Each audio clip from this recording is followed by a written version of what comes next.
So, David, what is that white thing to your left? It's lost all authenticity to it. Everyone's gonna fake it now. That's what she But said. here we go.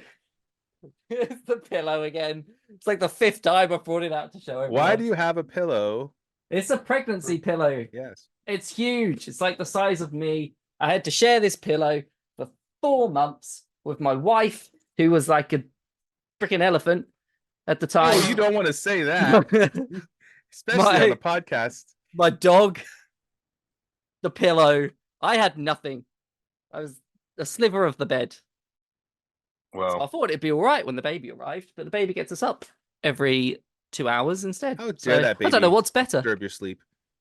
But David, most importantly, have you been covered in poop a lot? Just the once. I sent you a picture of it, didn't I? You did send me a My poop, picture, yeah. yes. I mean, feel free to share the poop picture. I honestly, it was because I was changing her. She still had a little bit coming, so I was like, all right, I'll leave her a bit, like leaking out of her. But then out of nowhere, it was like a water pistol, just like straight for me. She cleared about 1 meter. It was genuinely really quite impressive, and just all over me. I was wearing a Kent cricket top at the time, so it shows what she thinks of Kent cricket. Yeah, well deserved. No, I'm kidding. I don't know anything about cricket. fatherhood is so magical. David just burning all the bridges everywhere. Cricket, his wife, everything. His daughter in like 15 years' time. Oh God, yeah. Yeah, she can projectile poop for quite a long distance. Oh, no.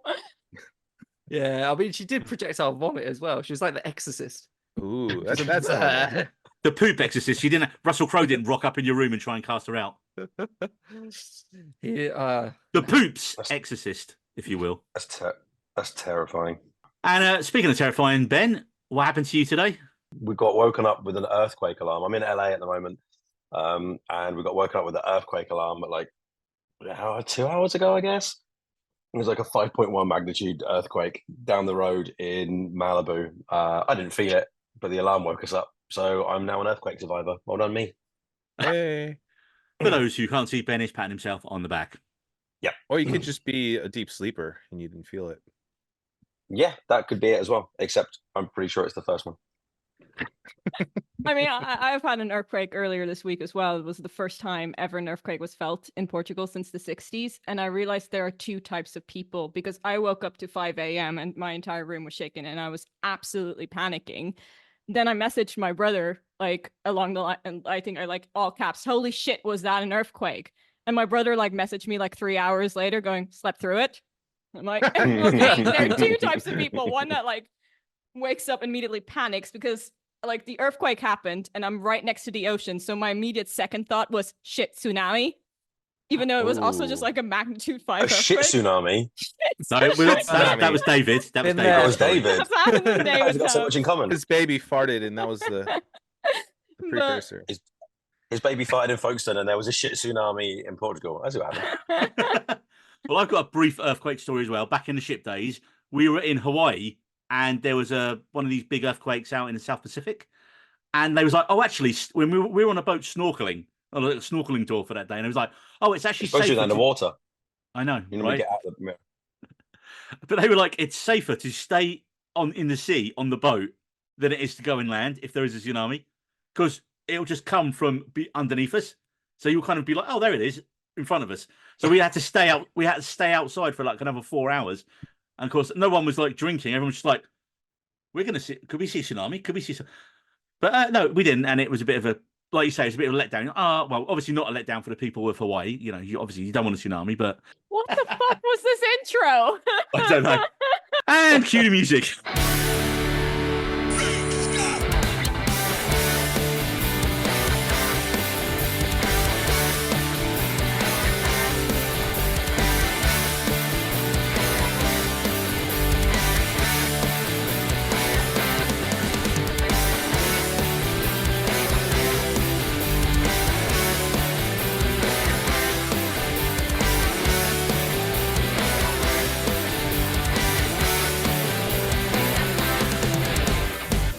Hi, and welcome to the Really Roast podcast, where this week I'm joined by Marie, all the way from sunny Portugal. Hello.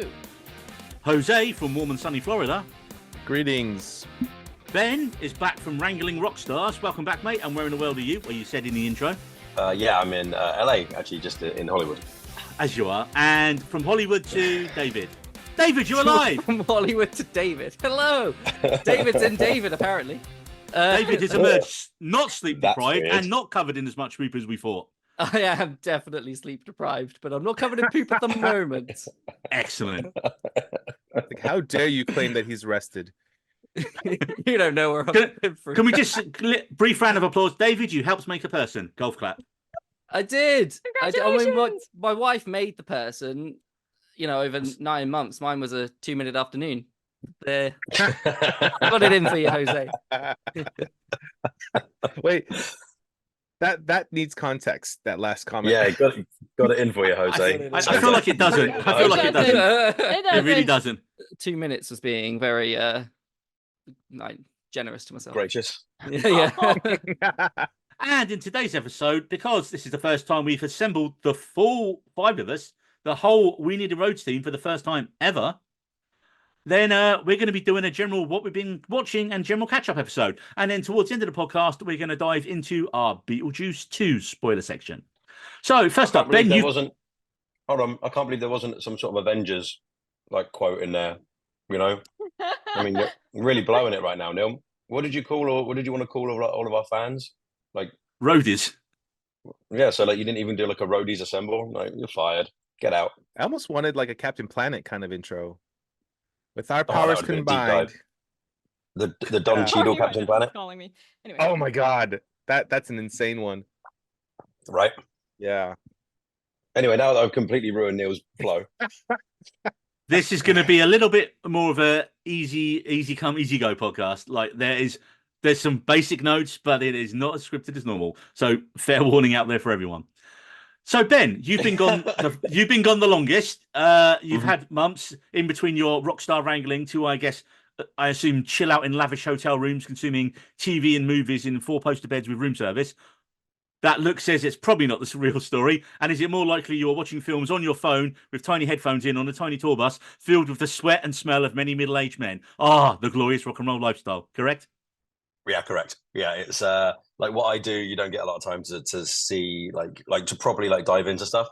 So we get hotel rooms, but you don't spend a lot of time in them. And the tour buses are difficult. There's 2 TVs on the tour buses we have over in the States. One in the front lounge, one in the back lounge. And it's first come, first serve. And I'm always busy, so I never get to the TV first. The only time that I got to watch something that I put on this tour, and I'm not complaining, was I put Scott Pilgrim on one night because it was and the night needed it. And I think I lobbied everyone successfully to watch Shaun of the Dead. So, Nice. So I had a couple of good ones in there, but I as for new stuff, since I got back last week, I've watched a bunch of new stuff, or at least been trying to, and catching up on series that are dropping new seasons. Mm-hmm. So I just caught up with The Old Man, Jeff Bridges. Yep, that's it, and John Lithgow. Unbelievable series, and they're about to drop season 2, I believe, imminently.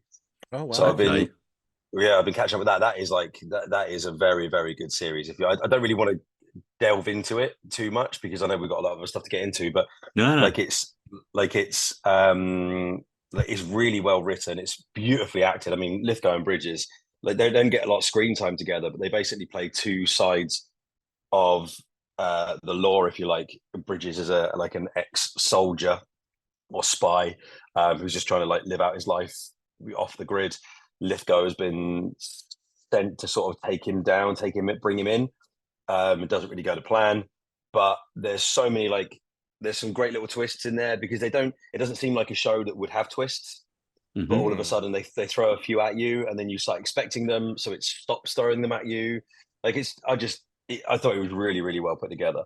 I remember a really awesome fake out it does, a mini dream sequence it does at the end of the 2nd or 3rd episode in the first series, and you're like, holy shit, that kind of just happened, and it doesn't, thankfully, but you're like, but you believed it does the first time you watch it, and do you know, I never finished the first series. I think I start getting bored at one point. I didn't go It's back. kind of cliffhangery. Well, it's quite like it is quite stoic. Like as a series, it's like it Porridge. doesn't yeah, it doesn't take you to places, it's not like full of action all the time. It is quite like atmospheric, and it plays on like the characters. It relies on the characters like quite heavily. It's not really about the military side of it, the story side of it, like from that side of things. Although that is really, really important and gives you loads of context. And the season ends in a place where you could just sort of walk away from it and go, oh, I guess that's that. But there is, if you've been watching, paying attention to it and you like it, you really want to know what's going to happen next. So I really got into it. So yeah. And the recent birthday boy is with us, Jose. Don't forget, it has been your birthday since the last podcast. It's been my birthday since the last podcast, just saying. Yeah, but you've been gone for months. Exactly. But that means I missed your birthday, Neil. So I'm just a shit friend.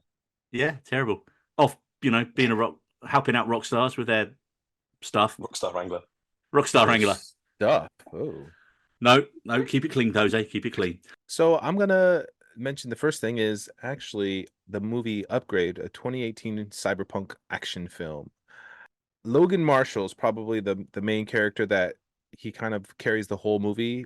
There's other characters I feel like that play throughout the movie, but surprisingly, there's no one that really stands out aside from him. And in a way, it kind of works out that way, that because of what he's going through, it makes the movie really, really good.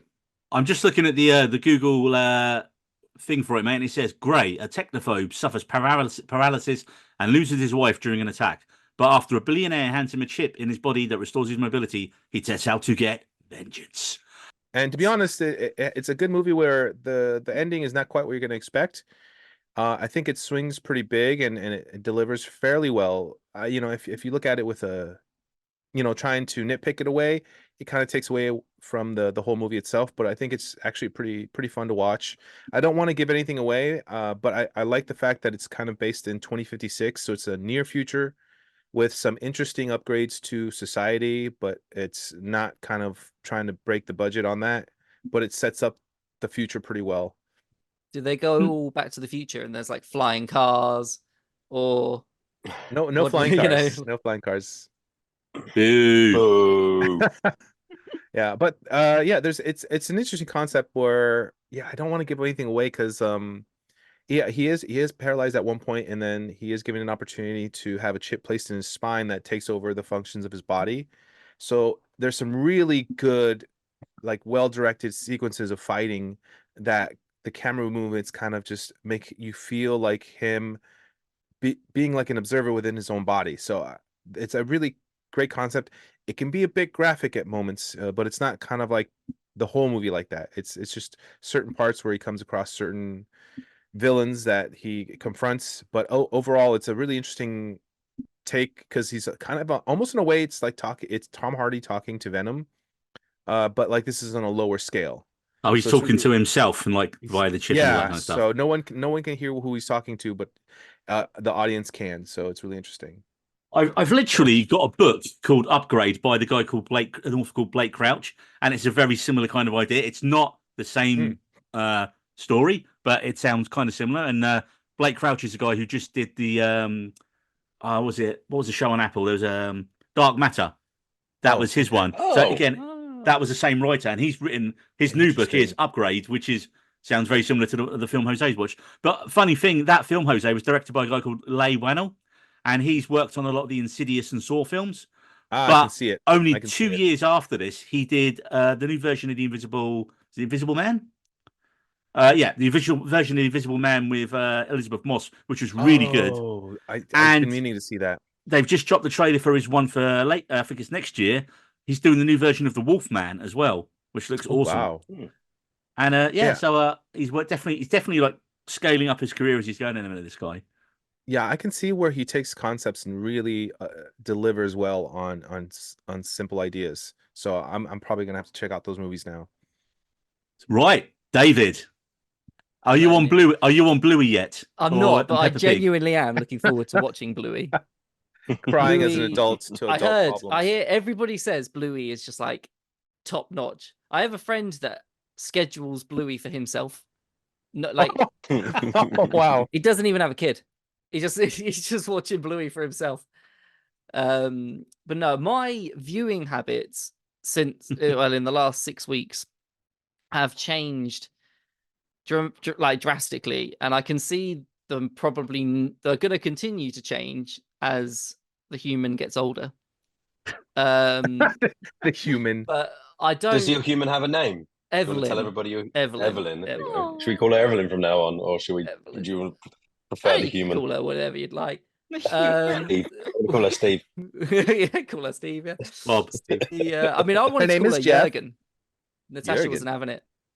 What do you want to call it? Sorry? Jurgen. Jurgen. Okay. You know, you just say that's her nickname and then call her that growing up, and then she'll eventually respond. Yeah. It's like Jurgen. Jurgen. Yeah.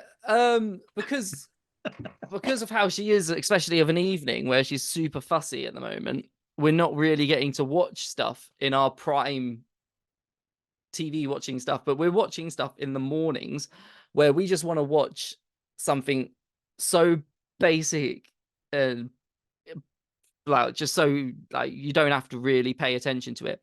So we've been getting really into Ramsay's Kitchen Nightmares. Like Nice. loving Gordon Ramsay at the moment. The UK one, there's a new season of the US Kitchen Nightmares as well for the first time in like 5 years. That's always brilliant. But you know what? That's very American. We've been going through all the old Ramsay's Kitchen Nightmares, the UK Did you say ones. that like very American? It is very American. Very I'll say. American. It's, and by saying very American, it's like more scripted in a way. Like, I mean, Oh. it's obvious the whole show's scripted, but it seems more so scripted, the American version, than the UK version. Is that something that happens a lot with your reality shows? Oh, that yeah. American yeah. versions seem more 100%, scripted than. man. When it goes to America, it's Americanized. Oh wow, Yeah. that's cool. I've you never not even thought noticed about that? that.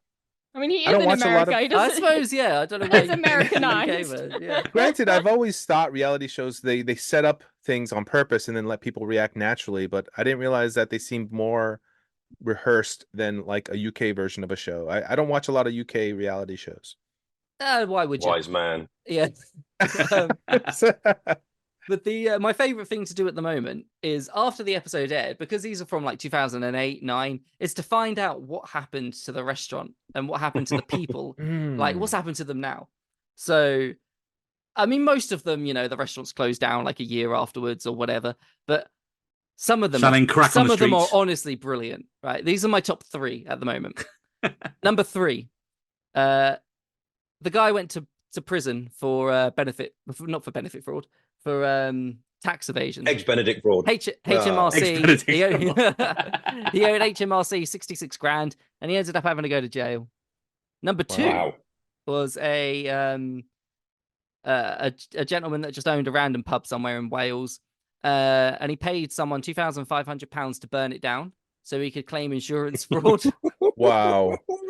from it, and he didn't get it Wow. as well, so he didn't get the insurance fraud. But my favorite one, guys, and this one I feel quite bad for her, but she seems happy with herself.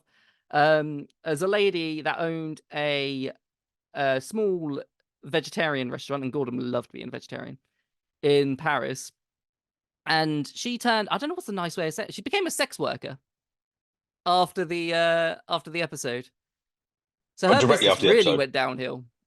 Well, her Oh, sex did it? working So business was doing So really well for her. her entire career was open a vegetarian restaurant. Meet Gordon Ramsay, become a sex worker. Pretty much as up to now, yeah. I mean, I I don't wanna know if see- she's now got OnlyFans or anything, but I want I to see a think- follow-up episode to that. I want to see what happened there. I Like, feel there that's should be a insane. follow-up. There should be a follow-up series I Just mean, all you following have to these do is people from what follow David her. said. it genuinely is really quite Stalking fun. rules in Europe, Jose. Let me tell you The, about them. But I mean- this specific woman, yeah, she sends out the episode to clients apparently to like bring in business. What? Oh, I mean, gotta milk it for what's it worth. Right? Yeah. Yeah, Quite high quality literally. video content, you know. It's like, hi, welcome to my restaurant. But yeah, that's what Yeah. I've been doing, guys. We're watching Gordon Ramsay's in the morning whilst I'm half asleep, telling people that they're dicks and to fuck off and to close it down, shut it down. Burn That's, it. Burn it for the that's his insurance favourite money. thing to say. Shut it down. Hmm. That's the American version. He loves telling them to shut it down. Hygiene issues. And it's only Kitchen Nightmares. You haven't dove into Hell's Kitchen. 'Cause I No, do like not a on bit Hell- of Hell's you know Kitchen what? occasionally. Once we finish with Kitchen Nightmares, that might be the next step. Is that the idiot sandwich thing? Do you see that everywhere? Yeah. No, well, I went to, that's from James Gordon. Oh, is it? Okay. Yeah, I went the sketch they to did. I went to an opening of Gordon Ramsay did like this weird thing called Idiot Sandwich in a basement of a pizza place in London, and it was just really it was odd. It was some sort of interview that he did on a big food magazine, and me and my friend works for Liquid Death, and we got invited, and we went down there, and I was like, "This is really boring. Let's leave." And as we left, Gordon Ramsay walked in. We were like, "Oh right, we were just leaving." So my mate grabbed him and had a photo with him and stuff, and then we left. That's about as close as I've ever got to Gordon Ramsay's Kitchen Nightmares. Oh, the man himself. He's enormous. He's like 11 foot tall. Yeah. He's huge. Yeah, he does What? look massive, man. He's Wow. he's like He's huge. yeah. I think he's like 6'4" or 5" or something. Yeah, he's a big He bloke. didn't shout at us once. I was very let down. Tell you to fuck off. You paid extra Oh, for that, yeah. Do right? you want that photo? No, fuck off. Fuck off. One of Just tell me to my fuck off on camera. favorite compilations is like Gordon Ramsay on MasterChef versus Gordon Ramsay on MasterChef Junior. Because on Yes. MasterChef Junior, he is just so nice to the kids, and he's just like, "Oh, don't worry, you've messed up, it's fine, like we can fix it." And then like on MasterChef, it's like literally that, just like him yelling at people. You just made me have a flashback of a horrific portion of my life when on ships I used to have to film an event called Junior Chef, where they take kids into the kitchen, and then the chef who'd like drawn the short straw and really didn't want to do it had to like put a face on and pretend to be really happy that kids were messing up his kitchen on a really busy day. And the kids, just half of them didn't even want to be there. And so you're there trying to film it and like, yeah, look excited. Oh no, yeah. Give a smile to the camera, give us a wave. No, just nothing at all. They hated it. The only people who wanted it to be there were the parents, who were absolutely insane. It's like, half of them ended up trying to do it themselves, and like, you're like, I think that's cheating. There's a competition here. There's a competition element. So yeah, no, I don't miss that at all. One quick comment for the record: Gordon Ramsay is 6'2". He's a Those big people who are bloke. wondering. So He's he's a not, big was bloke. it 11 foot, as That- someone just said. And moving on, Marie, what have you been watching? My watching time has also been very limited because I've only now have one streaming service because I got kicked off my mom's Netflix. The password sharing thing finally caught up to us. I thought I held out found a for so long. workaround, but it didn't fucking work. And so it's very annoying. So now all I have is Disney Plus. So I started watching The Orville, which Yes.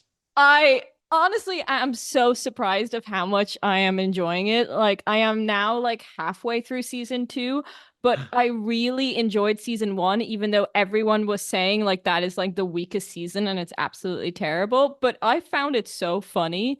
I mean, I think Seth MacFarlane can be like hit or miss sometimes with his humor, but I think I generally really like it. Like it's such an enjoyable show, and it's just like perfect late night, like end of the day viewing, I think. I mean, the funny thing is, I think when it was pitched, people literally, I think Fox thought they were getting Family Guy in space. And you watch the first episode, and you're like, that's really what they're going for. But then what I don't think they counted on was that Seth MacFarlane is a massive original and Next Generation Trek fan. And that's what he wanted to make the show into. And what I really liked is as the show goes on, he realizes that he's not the star of the show. He realizes that share it around. And like you say, as you get to the second season, every character gets a storyline in development. And I mean, he hired most of the people that used to work on Star Trek: The Next Generation and Deep Space Nine and Voyager and all those shows. There's so much so that even bloody Jonathan Frakes, Commander Riker, is in it. I think, is he in it? Or at least I know He directs one, doesn't he? He directs some of them, yeah. Yeah. But I mean, that show is second to none, in my opinion, as well. and it Like, gets better. Having watched it all, yeah, every season by season, it does get better. How many seasons are there? Is it Um, 3 seasons? Is it? Or 4? I feel like it's 4 because they came back because it got cancelled and then it came back, didn't it? Yeah. So, And then and it's it was just like- kind it of was called maybe coming back now. Orville, New and they kind of Horizons. called it New Horizons, like Next or Generation. something like that. But yeah. Yeah. Seth MacFarlane was an extra in some of the in like DS9 or Voyager or something. He's in Really? an Oh, episode. really? He's in. He's that much of a fan. Like it's amazing. I mean, he's done quite a lot. Like, he's like popped up in an episode of Gilmore Girls once, and I was just like, "Is that him?" Like, it's really funny. Amazing. Like, to see some seeing background. But honestly, it doesn't surprise me because, like, back when Family Guy was like semi good, like the Star Wars parody episodes are actually really funny. I think so. Like, he is good at like writing parody, but like, I can see what Neil says because as this, and now that I'm like halfway through season 2, it's getting like really like, no, I want to make Star Trek. Like it's Yeah. it's definitely that vibe. Like, Have you got to the episode with the big Isaac moment yet? Evil Isaac? Sorry if Evil that's Isaac. spoiled. No, Yeah, no. I literally just watched it. And that was Oh, really one of those moments where like, oh, shit's getting serious. and that's what I used to love because in the old sort of Trek episodes, you'd be watching it, be like, it starts off like a normal episode of the week, and then they'll drop this massive fucking bomb in the middle of the show like that, and you're like, holy shit, that like makes us question everything we've watched in the show from day one. And that's you. So you've literally just watched that in the Orville. It honestly, it only gets better from this point out. Like, Nice. I think the most recent season, and again, I can't remember, it's 3 or 4, but some of the episodes are basically 90-minute long films. There's less episodes, but they just went, wow. we're going to do a whole episode about this storyline and this storyline. I mean, and again, it does what's the best sort of Star Trek does. It tackles all modern social issues through the prism of sci-fi and just does it so well. But it was also because he's such a fan and because he knows what he enjoyed. There's no filler episodes for me. There's no episode where you like in Star Trek, you'd get the one where, oh, we're going to send an away party down to this thing and someone gets stuck and it's a bottle episode and you're like, fuck that, that's rubbish. But like he doesn't, like he kind of takes the piss out of those by making them really good. Yeah. Also, Seth MacFarlane was in Enterprise, not any of the other series. He was Ensign Rivers on Enterprise. So Did you guys know that Seth MacFarlane was meant to be on one of the flights at Yeah. 9/11? Just thinking because it was 9/11 memorial yesterday. Yeah. oh god, really? He was Wow. Yeah, he he overslept. He missed his flight, and he was, I don't know which flight it was, but yeah. Yeah. Wow, man. He was Can you meant to be imagine on one how of those different the planes. world would be with? I mean, granted, like so many different things, but like Seth MacFarlane, he created so much. Makes you think of what you lost as well, man. What could have yeah. been from everything.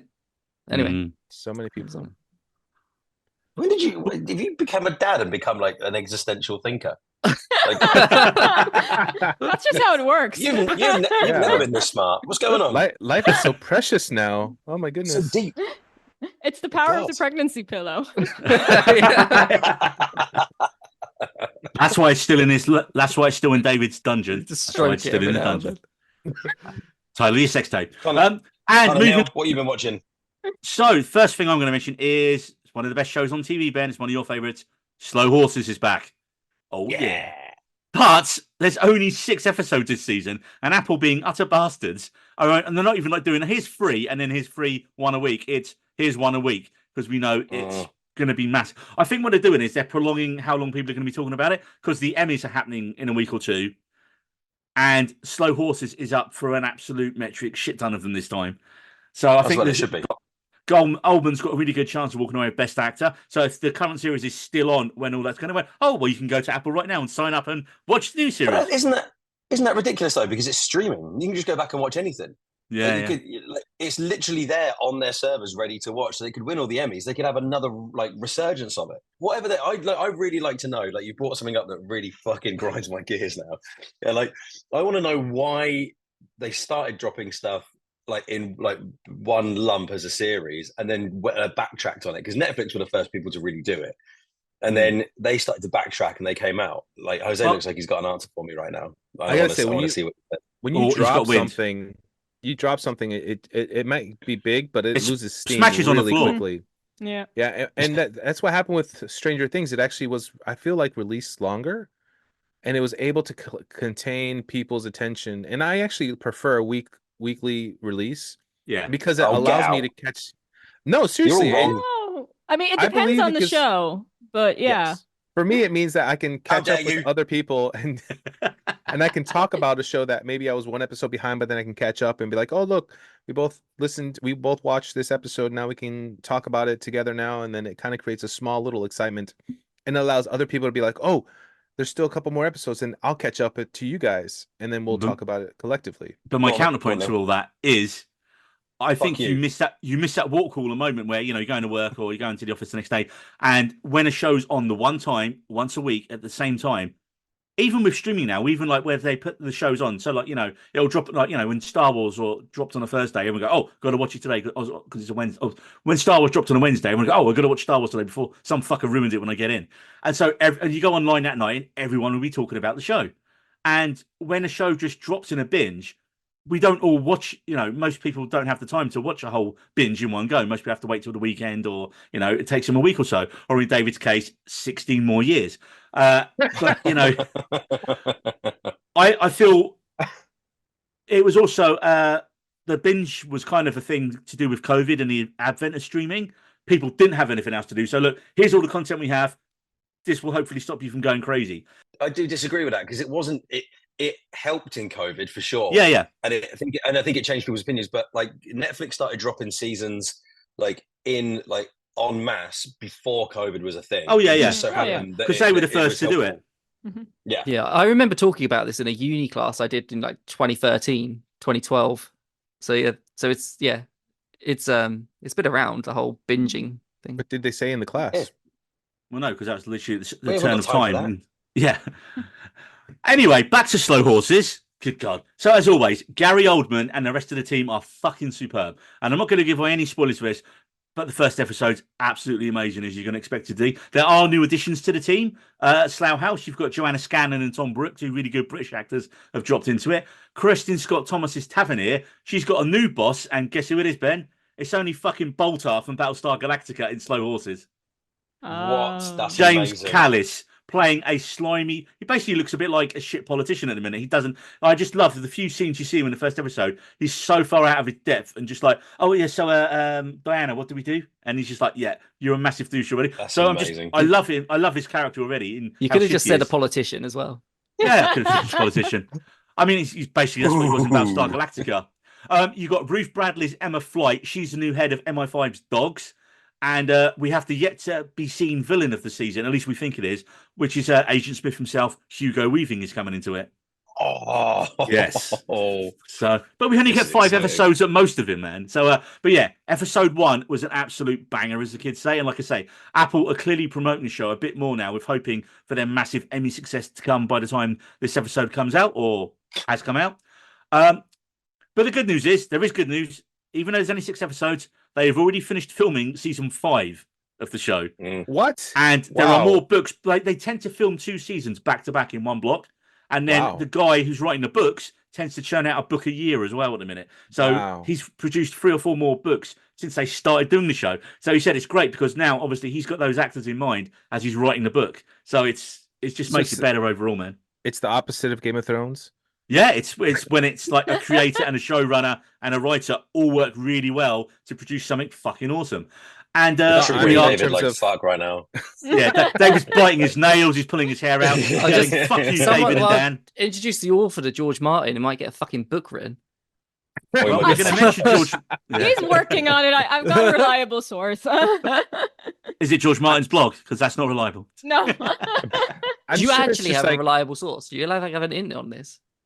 I mean, I follow a booktuber who is friends with George R. Martin, and he's like, just says, no, it's coming. It's coming. Like, Nice. Christmas release. but Christmas release. not that soon. But Okay. but he, his content is reliable, so I don't think there's any reason for him to lie. I just feel like with his content, like on Martin, it's so deep and layered that I can understand it taking a while. He probably just needed a mental break, if anything, just to kind of like, okay, let me come back to this.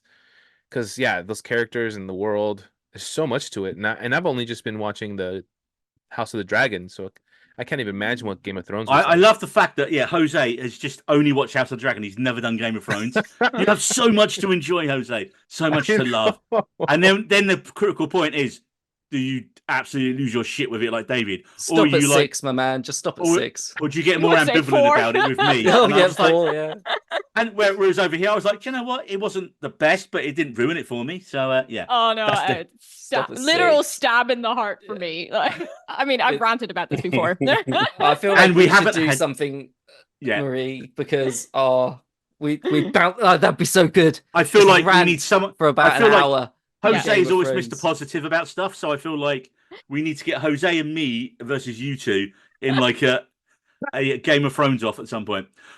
But we need to keep this podcast rolling along. So before we go back to Ben, I have one more show I'm going to quickly throw in, and that is Colin from Accounts season 2 is back, and it's on the iPlayer in the UK. And this is the excellent Aussie rom-com. And honestly, it's dropped as the whole series is dropped as a box set on as well on the BBC iPlayer. And it is one of the best rom-coms I've seen in years. And it's so well observed, sharply written. It honestly, it transcends the reductive genre moniker of rom-com. It's just a better show than when you say those words. Oh, it's a rom-com. It's a real life couple, Patrick Bramall and Harriet Dyer are in it. They play Ashley and Gordon, and they have a meet cute in the opening scene in the first season when let's just say their meet cute involves an injury to a poor dog called Colin. And that means up to save Colin, they have to work together, and then somehow they're in each other's life because they're taking care and helping this dog recover from its injury that they caused. And so they kind of have to co-parent the dog. There's a superb supporting cast with Gordon's ex. His ex is called Yvette, and she is a vet. That's the kind of great Aussie jokes you get it. Yvette the vet. Yeah. You got Ashley's horrific mum and creepy stepdad. It's one of the creepiest men I've ever seen in the show. You get the ick just like looking at him on screen. He's like not allowed to have an iPad now in the new series. And you got Gordon's co-workers, Chiara and Brett, because Gordon works at a hipster brewery, which is just really funny as well. So like I said, season 1 was superb, and I really liked the first. I think I've seen the first 3 episodes of season 2. And what it does is whenever you get a rom-com, what does it do? It always has to throw obstacles at the couple's way, and there'll be one obstacle, and that's what they're going to argue about, and that's what will be the whole season will be about resolving this one issue. This show drops one in the first episode. You're like, well, fuck, how did they get past that? And then they resolve it by the end of the episode. Second episode, they do exactly the same kind of thing. You're like, oh, well, shit, that could be a whole season's like plot line there if they drag that one out. Are they going to drag out? Nope, they've taken care of it by the end of the episode again. And they just plow on through, and it's so well written. And I just like that they're not caricatures. They feel like real people when you're watching the show. They're not total fuck-ups. They're not just, she's a trainee nurse. He's an slightly older guy who kind of runs a mildly successful brewery. And it's just a really fun show. So go and watch it, you drongos. Apologies to I our want to listener know in what Australia. I want to know what kind of issues these are, though. Are these like, I accidentally slept with your sister, or is this like a run over your cat kind of thing? Well, they did run over a dog in the first episode of the first series. I've watched all of this, and it is really, really good. But like first and second series, or just the first? Just the first. I didn't realize it was the second series. But out now, my friend. It's weird because I can't actually remember a lot of it. I just remember really enjoying it, but like it's less about those obstacles and how it's more about how they get to the end of it and how you're like, and it's worth watching it. And there's no, if we start talking about it too much in depth, I think it will take the shine off the apple. It is worth, and they're short episodes as well, like half-hour episodes, half hour. So it is. I mean, if you like Australian sense of humor, which I do. Like it's very funny. So Ben, as you're talking about stuff you're watching, what else have you been watching? All right, I'm gonna. I don't know if I haven't caught up on the podcast for a minute, but I'm gonna. I know. How dare you? We're hurt. All right, I download it every time it comes out, and then don't listen to it because I'm sick of the sound of my voice, and that's something that's all right, man. We need the downloads. We need the downloads. That's what we're after. So I watched I watched a few like movies and stuff recently, but the one that I've watched that I'm probably going to bring up now is Bad Boys: Ride or Die. Like that movie was brilliant. Like I'm a big fan of the Bad Boys franchise as it is.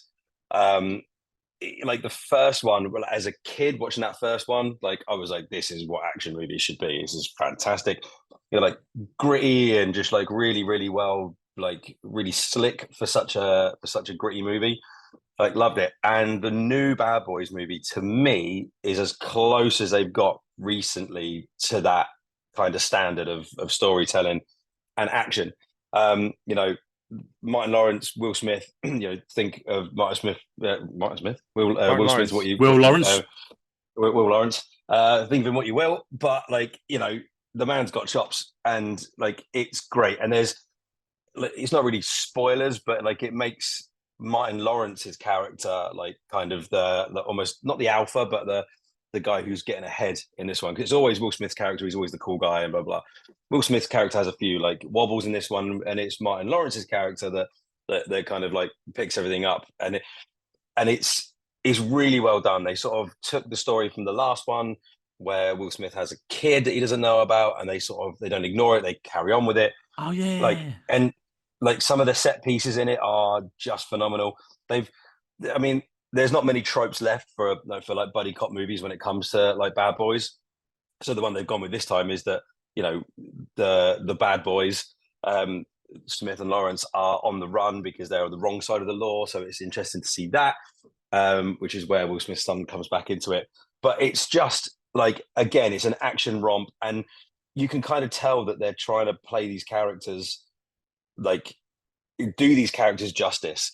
Like I said, the first one was like a seminal, for me at least, 90s action masterpiece, and I think they're trying to sort of like honor that legacy, if you like, with this movie. So I really, really enjoyed it, and I would encourage anybody that likes an action movie, that likes a fast-paced comedy, you know, set pieces, that hasn't seen any of the recent Bad Boys movies, to at least give this one a shot. Do you know who directed the films? Yes, it was Adil and Bilal who did the last one. Michael Bay's in the last two as well. He does like a little cameo.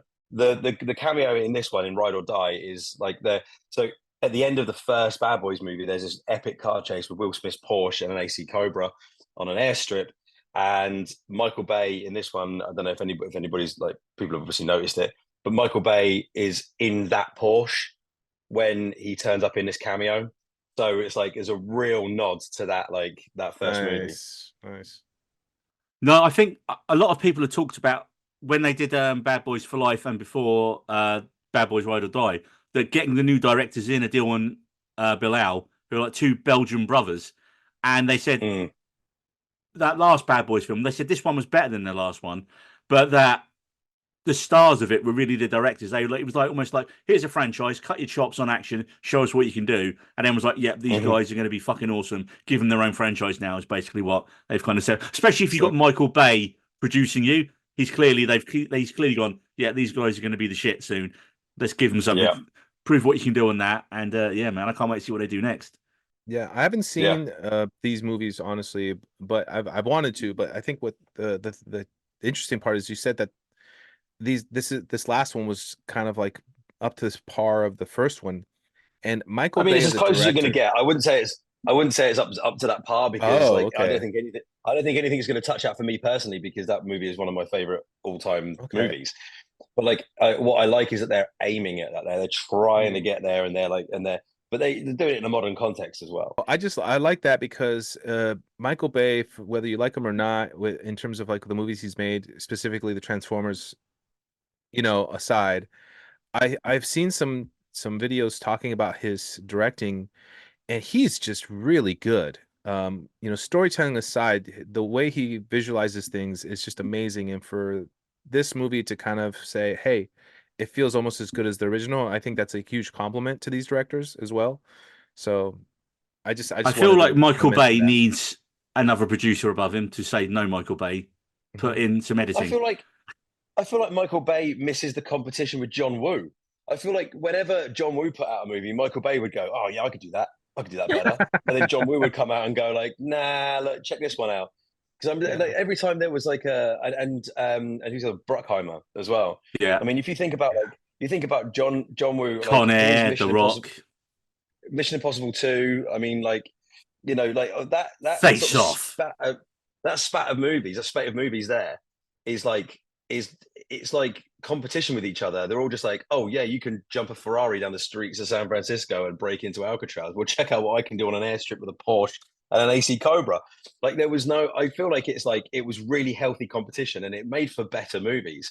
And I think that since like John Woo hasn't really done that much recently, and everybody's gonna like kind of gone and settled, they're all a bit like, yeah, well, I could just do my movies as I like. And now there's some fresh blood coming through that loves those movies and is trying to pay homage to them. I think that's really important.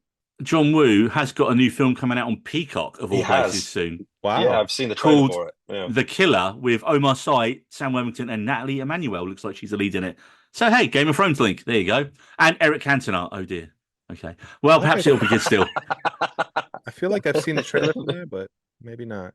It came out August 23, so it's clearly not made much of a buzz because we've not heard of it. Oh. And it's been out for like a Yeah. couple of weeks already. So moving on from that, Jose, what else have you been watching? So originally I was going to speak about one particular movie, but since you mentioned Bad Boys and it being from the past, I wanted to make a quick talk about a movie that I wasn't planning to talk about, but now I have to. And that movie is, oh, damn it. Oh, the suspense. Wow. I can't was handle it, like- Jose. I'm Jose can ad-libbing, handle it. so it's the Eddie Murphy movie. I'm going to Hills talk Cop. about Beverly Hills Cop, the new one. Didn't and I'm we only going to already talk about it? Well, I just watched it though, so that's what, and I'm only going to be very, very brief about okay. it. I liked it. It was honestly better than I was expecting it to be because some of these sequels are just but sometimes they can be really good. Although I feel like the characters who they are, they did a good job about aging them, but like some of them, I just like they still just didn't feel right. So like I think it's worth a watch if you have some time, but overall, it's just an average sequel. What's it called? That new, not Axel F. legendary. Oh, no, Legacy. It's a decent legacy sequel. It's worth watching if you have time, but I wouldn't go out of my way to recommend it. So it's like a What do we say? What's our usual? Axel, it's fine. It's Axel fine. F. Fine The out F of stands five. for fine. Yeah. Excellent. Fine out Yes. of 5. But the main movie I was going to talk about is Asteroid City. It's from 2023. Oh. Wes Anderson. Yeah. Yes.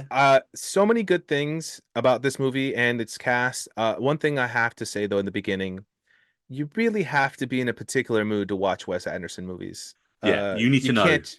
You just can't casually turn it on and be like, "Oh yeah, this is amazing." I think by this point, mate, if you know it's a Wes Anderson film you're watching, you know you're getting the Wes Anderson film that he makes every time. But if you like the one film Wes Anderson makes every time, then you like most of his stuff. I like it. It's just one thing is I can't be tired because then I'm just like bored. But if I'm not tired, I'm following the story. I know that's harsh to say. That's But I'm a random. huge Wes Anderson fan, so I'm like, although I haven't seen Asteroid City yet. So It's- good. So It's good. honestly good. And the size of the cast and the quality of every character Mm. is astonishing. It's like even small bit parts. Like I have to give it up for Jeff Goldblum for his little Well, it part. says on the credits, doesn't it? And Jeff Goldblum as the alien. Yeah. But honestly, I think the one that it wasn't even aware of that I think really shown in the small time that they gave her, is Margot Robbie. She's at the end of the film, Oh, and it's just she one has scene. this Yeah. one scene, and it's in a way it's beautifully delivered, but so simply Wes Anderson style. And I was like, wow, okay, I'm okay. That really kind of solidified for me, like, oh, okay, this is a really good film. It's just a very unique Wes Anderson style. Everyone did a great job. Obviously, there's tons of names. Scarlett Johansson and Jason Schwartzman are the main actors. Tom If Hanks you is in say- it, first time in a Wes Anderson film, and he's brilliant. Yeah. Jeffrey And- Wright is awesome. Here's one person that I was very curious to see if you guys knew more about him, is Rupert Friend. He seems British, but playing an American. I don't even. Seems British. It just comes out from like he's got to be a British person, but I just didn't know if you guys knew more about him. He made his name, Jose, in Pride and Prejudice back in 2005. Okay. He's in The Boy in Striped Pajamas. He was in The Young Victoria 2009. He's been in quite a lot of stuff. Is he Okay. awkward and clumsy? Is that why you think he seems No, it's British? actually he's quite suave, and it's just his accent's maybe a little interesting because he plays a robot. He doesn't play a robot. He plays a cowboy, but his accent's A robot maybe- cowboy. Easy to get those two things confused. Yeah, someone who's not seen the movie yet, I'm like very confused at this moment. No, but I mean, Bryan Cranston has a great part in it. Yeah. Tilda Edward Swinton, Norton's in it as well. Yeah. But who so isn't many in great this film? people. Basically, Oh my God. if you've not, it basically, yeah. If add in Tom Hanks, Margot Robbie, and then basically everyone else from every other Wes Anderson film Yeah. is pretty much in it. And there's some great children actors as well. Honestly, Well, They do a yeah, great this job. reminded me, if you're a fan of Wes Anderson, which why wouldn't you be unless you're an absolute monster? Moonrise Kingdom is one of his best films where he's got some young kids who you haven't seen in it. This reminds me of that in a little way because you've got quite a focus on some of the younger actors in it. And again, they're hilarious. They are. Yeah, I can't wait for the Criterion version of this to come out. On my shelf, I've got the Criterion of Royal Tenenbaums, and Life Aquatic already, man. So Mm. yeah, give me more Wes Anderson. Is that like the Taylor Swift version? Yes, exactly. Oh, Yeah. Right, okay, yeah. good. Just checking. Way to stay on message. David, what else have you been watching at first thing in the morning, sleep deprived, covered in poop? This this is actually something that we've been managing to squeeze in like the half an hour or hour. But by the way, Evelyn's feeding in the next room. Can you guys hear her crying? No, No? She's No. not feeding. Sorry, she's having a nappy changed. Okay, cool. That's handy. very different things there. That is, yeah. I mean, she only does two things. It's one or the other. And sleep, surely. Yeah, yeah. You'd think she'd slept, wouldn't you? Just hear the pain. So the other thing I've been watching is and it dropped on Netflix, I think only the other day, was Jack Whitehall's Fatherhood with My Father, which is Ooh. quite relevant for me at the moment. Travels with my father or fatherhood with my No, father? Fatherhood with My Father. Oh, okay. Then It's yeah. basically the same as Travels with My Father. It's just rebranded and said, it's about fatherhood instead, but he still travels about everywhere and does all the same stuff, and it follows the same format. So if you like Jack Whitehall and you're a new dad, or just generally a fan of his, then anyway, it's quite funny. I really enjoy it. Like the first episode is 4 weeks before, or roughly 6 weeks before his baby's born, and he goes to like a perinatal massage thing with his dad. Like, do you guys know what perinatal massage is? I'm sure. Well, it's massaging your perinatal. Like, it's pretty self-explanatory. And it's just That fucking progression hilarious. is great. I'm I not was gonna like, explain. It's just really funny, him and his dad doing this to a fake the whole thing.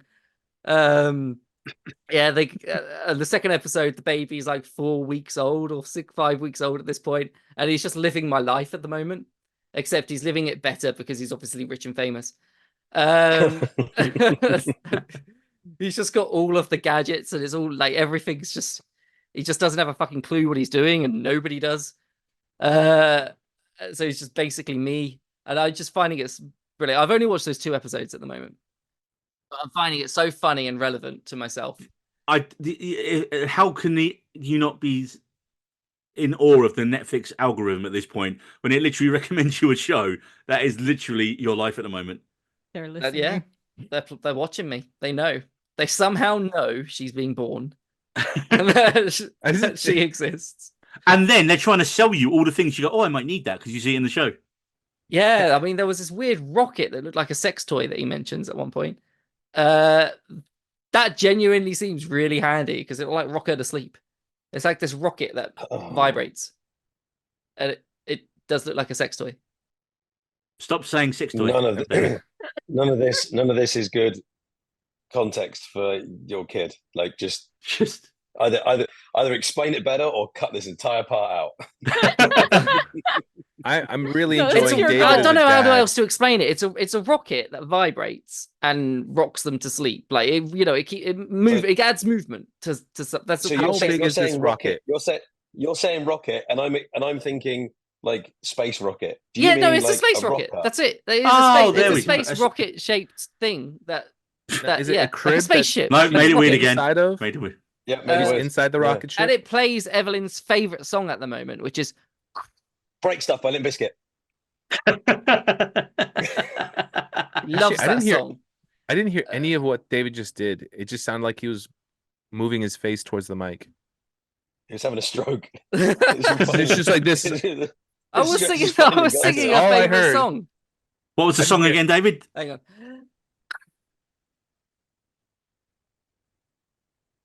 Am I the only one who didn't hear anything?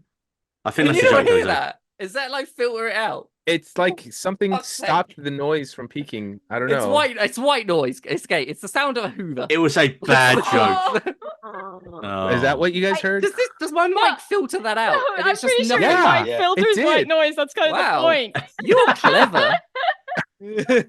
I was like, what the fuck is going on? It's a clever Okay, move. I think we can move on from sex toy rocket baby toys to No, I need to find out what this thing is. I'm looking it Wait, up are right you now. Googling it right now? please Yeah, don't. I am, but it's Marie, doing well, my- it's doing my that's been fucking head in. googled. What else have you been watching? I mean, I don't think I could top that, but You don't need to. You just need to make it normal. Just need to make it normal. Make it normal. Because I had recently Beth come to visit me, my podcast co-host. And unfortunately, she came with COVID as well. So it meant we had pretty limited things for us to do together. So it was a lot of just nights in front of the television. It was, always a bit awkward when someone comes to visit and you're like, okay, so what are we going to watch? So I introduced her to the first season of Only Murders in the Building, which is like still one of my favorite shows. Season 5 has just started, but I haven't watched it yet because they're releasing. Yeah, they're releasing it on a weekly basis. Like, so referring back to our earlier conversation. So I think only 2 episodes are out right now. But because she's never seen it, obviously we started with season 1, and I think season 1 is the strongest. But it was kind of like podcastception, 2 podcasters watching Only Murders in the Building, and it was rather funny. I think one thing that I find hilarious as like a podcaster myself watching that show is like, because they're always like recording, but they're recording on different devices. So at one point there's like a boom mic, one point there's a recording on a phone, one point it's like another type of microphone. And as someone who edits the podcast, I just know like the audio of that is just going to be disastrous. There's Like, no way. Yeah. There's no way. It doesn't make sense, but it's still such a good show. Because I'm up to date on Only Murderers because I think it's fucking wonderful. Like Steve Martin is one of my all-time favorites. Brilliant. But that whole thing where he's talking into different devices, I feel like the end of every season or the beginning of every season, you get Steve Martin doing the wrap up for the podcast. And he's in his like little home studio and he's on the actual like mic and it's got all the like the pop shield and everything and it looks really pro. I thought that they were taking notes on those things and then they write the podcast and then what you see is like Steve Martin just like narrates the whole thing. That's the only way that my mind could let that go. Because I had the same thought. I was just like, well, that's not going to sound very good. What's he doing? There's like background noise. What are you doing? This is horrible. Like, and then I was just like, oh no, hang on. Maybe this is just him taking notes. And then they write the podcast and then Steve Martin narrates the whole thing and then they release it. If that gives you some sense of that like, makes it so much better in some way, it feels so much better when you're watching it to be like, oh, that's what's happening there. That's amazing. I love it. Can you actually listen to this podcast like as a separate thing? I mean, that'd be amazing, but I don't think so. They should really get on it and make it, shouldn't they? Yeah. Also, is that the thing you were talking about, David? Yeah. The rocket. That's it. Right. So it's a little rocket that's like head sized that you attach to the crib that shakes and shakes your baby to sleep. It's not weird like shakes your baby to sleep. Shakes around your baby like a weird fucking like sex pest. You made it weird, David. You made it weird. It shakes the baby. It's the joke Jack Whitehall makes in the show. Okay. Oh wait, so you butchered someone else's joke and stole it. Anyone else that's that's watched it would have got that. Okay. Okay. Back to Only Murders in the Building. Actually, I love the show for what its set design is. It's so fun, cool. Clean designs. And I think they just lose that a little bit on the later seasons. Like rewatching season 1, like the styling is at its peak. And like I do think that gets lost a little bit in later seasons, but also like the setting of the building, the Arconia, is just so cool, and how that building is designed. I really like the show, and even the later seasons, and I'm very excited for season 5. Even though like how many times someone can get murdered in one building is but it's also because it's self-aware in a way, the show. It's because it's like satirizing the murder mystery genre in general. But I also love the dynamic of the 3. Like it's such great casting. And I really enjoy Selena Gomez. Yeah. Sorry, I bumped. No, I was just gonna say, watching it with Beth, who was watching it for the first time, like her trying to guess like what was gonna happen was just like so funny. When she's like, "It's not the killer. No, this one's definitely the killer," and it's just like not saying anything. I'm gonna have to go back to it because I checked out in about episode 3 or 4 of season 2 and just haven't gone back.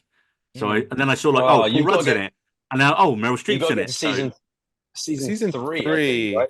3 was that one. 3 was tough for me because as much as I love Meryl Streep, I don't know, it just kind of dragged on halfway through for me. But yeah, although I have to admit, when you can make Paul Rudd a jerk, that's always fun. Yeah. Aw. People have been trying for decades. They've also got it's also got the guy that played the Penguin in Gotham is one of the characters. He's Oh, yeah. fucking excellent in it. And this new season, like, it's not necessarily a spoiler because they talk about it, like, and I'm not going to ruin anything for anybody. But some of the premise is that they're making a movie about the podcast, Yeah. and the three people they get in to play each podcast member is fucking genius. I've just watched episode 3, and they've done the whole episode is these 3 actors have to shadow the podcast people, and it's an acting masterclass. It is I know who they fucking are. We won't. inspired. We won't Don't spoil it ruin here. Yeah, it. but no, because some- I haven't even seen the trailer for the new season. No. So I was like, I'm Oh, gonna yeah. watch it anyway. Go into it blind. It's- Go into it blind. We got someone in the It's office so who's a good. big fan. I think did some work on the show, Oh, and wow. Wow. yeah, we was chatting today, and he goes, "Oh well, yeah," because we was literally chatting about the show, and I was like, "Oh, it's exactly what you said to you guys. Checked out season 2, haven't gone back." He's like, "No, you really should watch the new one." He said, "Because like the premise is the premise of this season is they're going to make a film about the podcast, and like you just said, Ben, the actors they cast, and when they told me who they were, I was like, that's probably going to get me to go back and watch the show because I need to get to that Just point." watch this season. Just watch this season. Really? Because you can watch each one independently. Okay. Like each one is its own little little bubble. So you don't have to have watched. They don't link up. Like you get enough background on anybody that's been in the show before. It's fine. Okay. All right, Ben. As you're talking, what else have you been watching? Oh, caught me by surprise there because I thought we were only going to do 2 each. But You I don't have to do more. It's up to you, mate. well, I wouldn't mind ahead. talking about The Hitman on Netflix. Glenn Powell. Glenn Powell. So it's Netflix is having a bit of a resurgence, and it's really interesting. I was about to ask Marie actually when you were talking about your down to one streaming service. I was like, which streaming service would you pick if you could only have one? And like normally for me, it's Disney, because in the UK you get Stars as well, which is basically Hulu for all you Americans out there, both of you that listen to this podcast.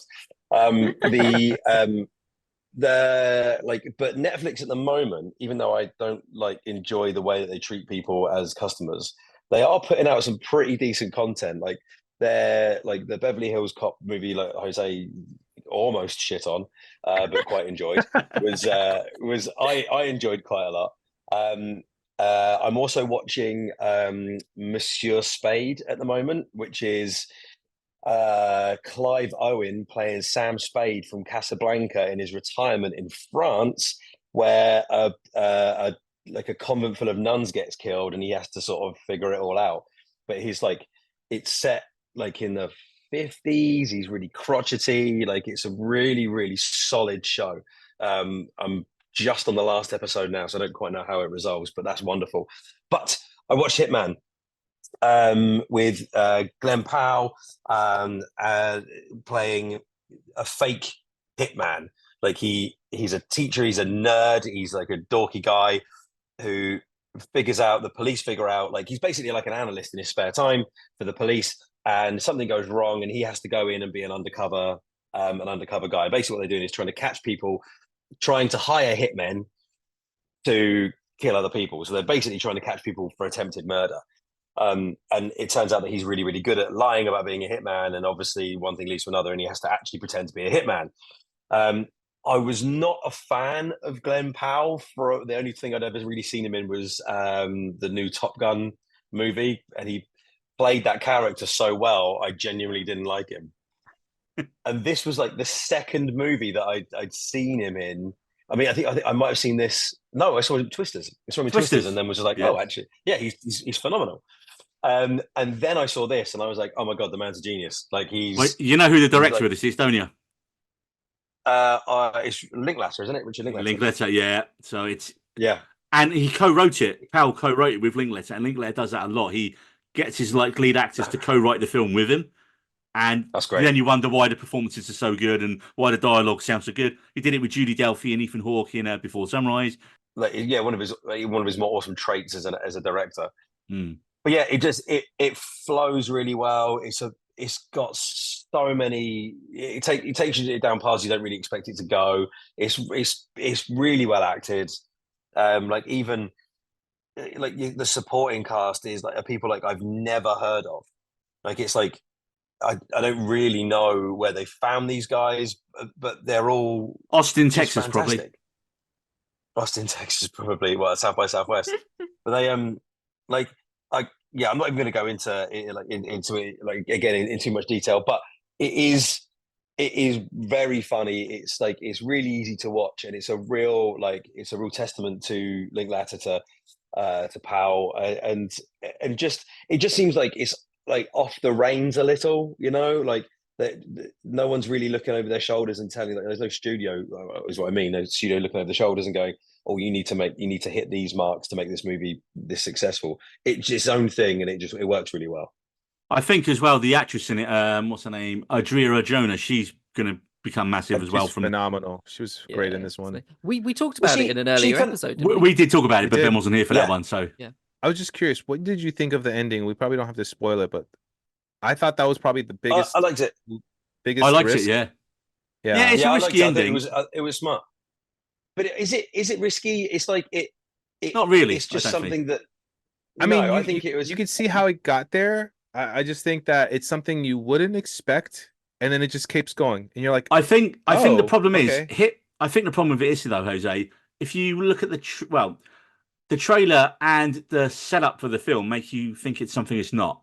Yeah. It's basically a rom-com, really, with a bit more action in it, and it's I think we jokingly said it's basically if you got Jesse and Celine from Before Sunrise and made Jesse a fake hitman, and they were still walking around having their conversations about life and relationships and all that, and just occasionally someone tried to murder someone, and that's what Linklater does. He's so good at dialogue. He's so good at naturalistic dialogue. This is a great movie, honestly. Man.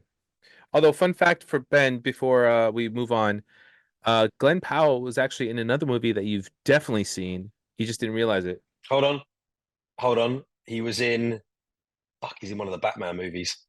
He's in. That was Jose's fact. Dark Knight Rises. He's the Wall Street guy that Bane comes in and like. Yes. And he did that without Googling, man. He did that without Googling. It's amazing. Yes. You could see the gears turning in his head. I love it too, because you're like, what? That was Glenn Powell? And then you're like, yep, that's Glenn Powell. It's so cool. Love that. I have to fucking YouTube this scene. Well, next thing I want to talk about is Chaos. Not this podcast, an actual show called Chaos. It's Netflix's new fantasy drama series, Chaos, starring Jeff Goldblum as Zeus. And I have thoughts. But first of all, the premise of the show. The all-powerful yet insecure god Zeus starts to fear the end of his reign once he notices a wrinkle on his forehead, possibly indicating the end of the world. He becomes paranoid and vengeful towards his devotees and the other gods. Meanwhile, on Earth, 3 humans start to discover their connections to this grand prophecy and whether they're going to be involved with this grand conspiracy involving the Greek gods. So I'm going to run through it without giving away any spoilers, really, but kind of do some pros and cons of the show because I kind of had a mixed time watching it. So superb, the casting superb. Like Jeff Goldblum obviously is brilliant as Jeff Goldblum, but what's funny is he's not as smooth as he normally is. So he starts that way, and then he gets increasingly unhinged as the show goes on, and he's really terrifying in a few scenes. You're like, holy shit! Now I see why I took this. And the irony is, he was a last-minute replacement because this show was originally written for Hugh Grant.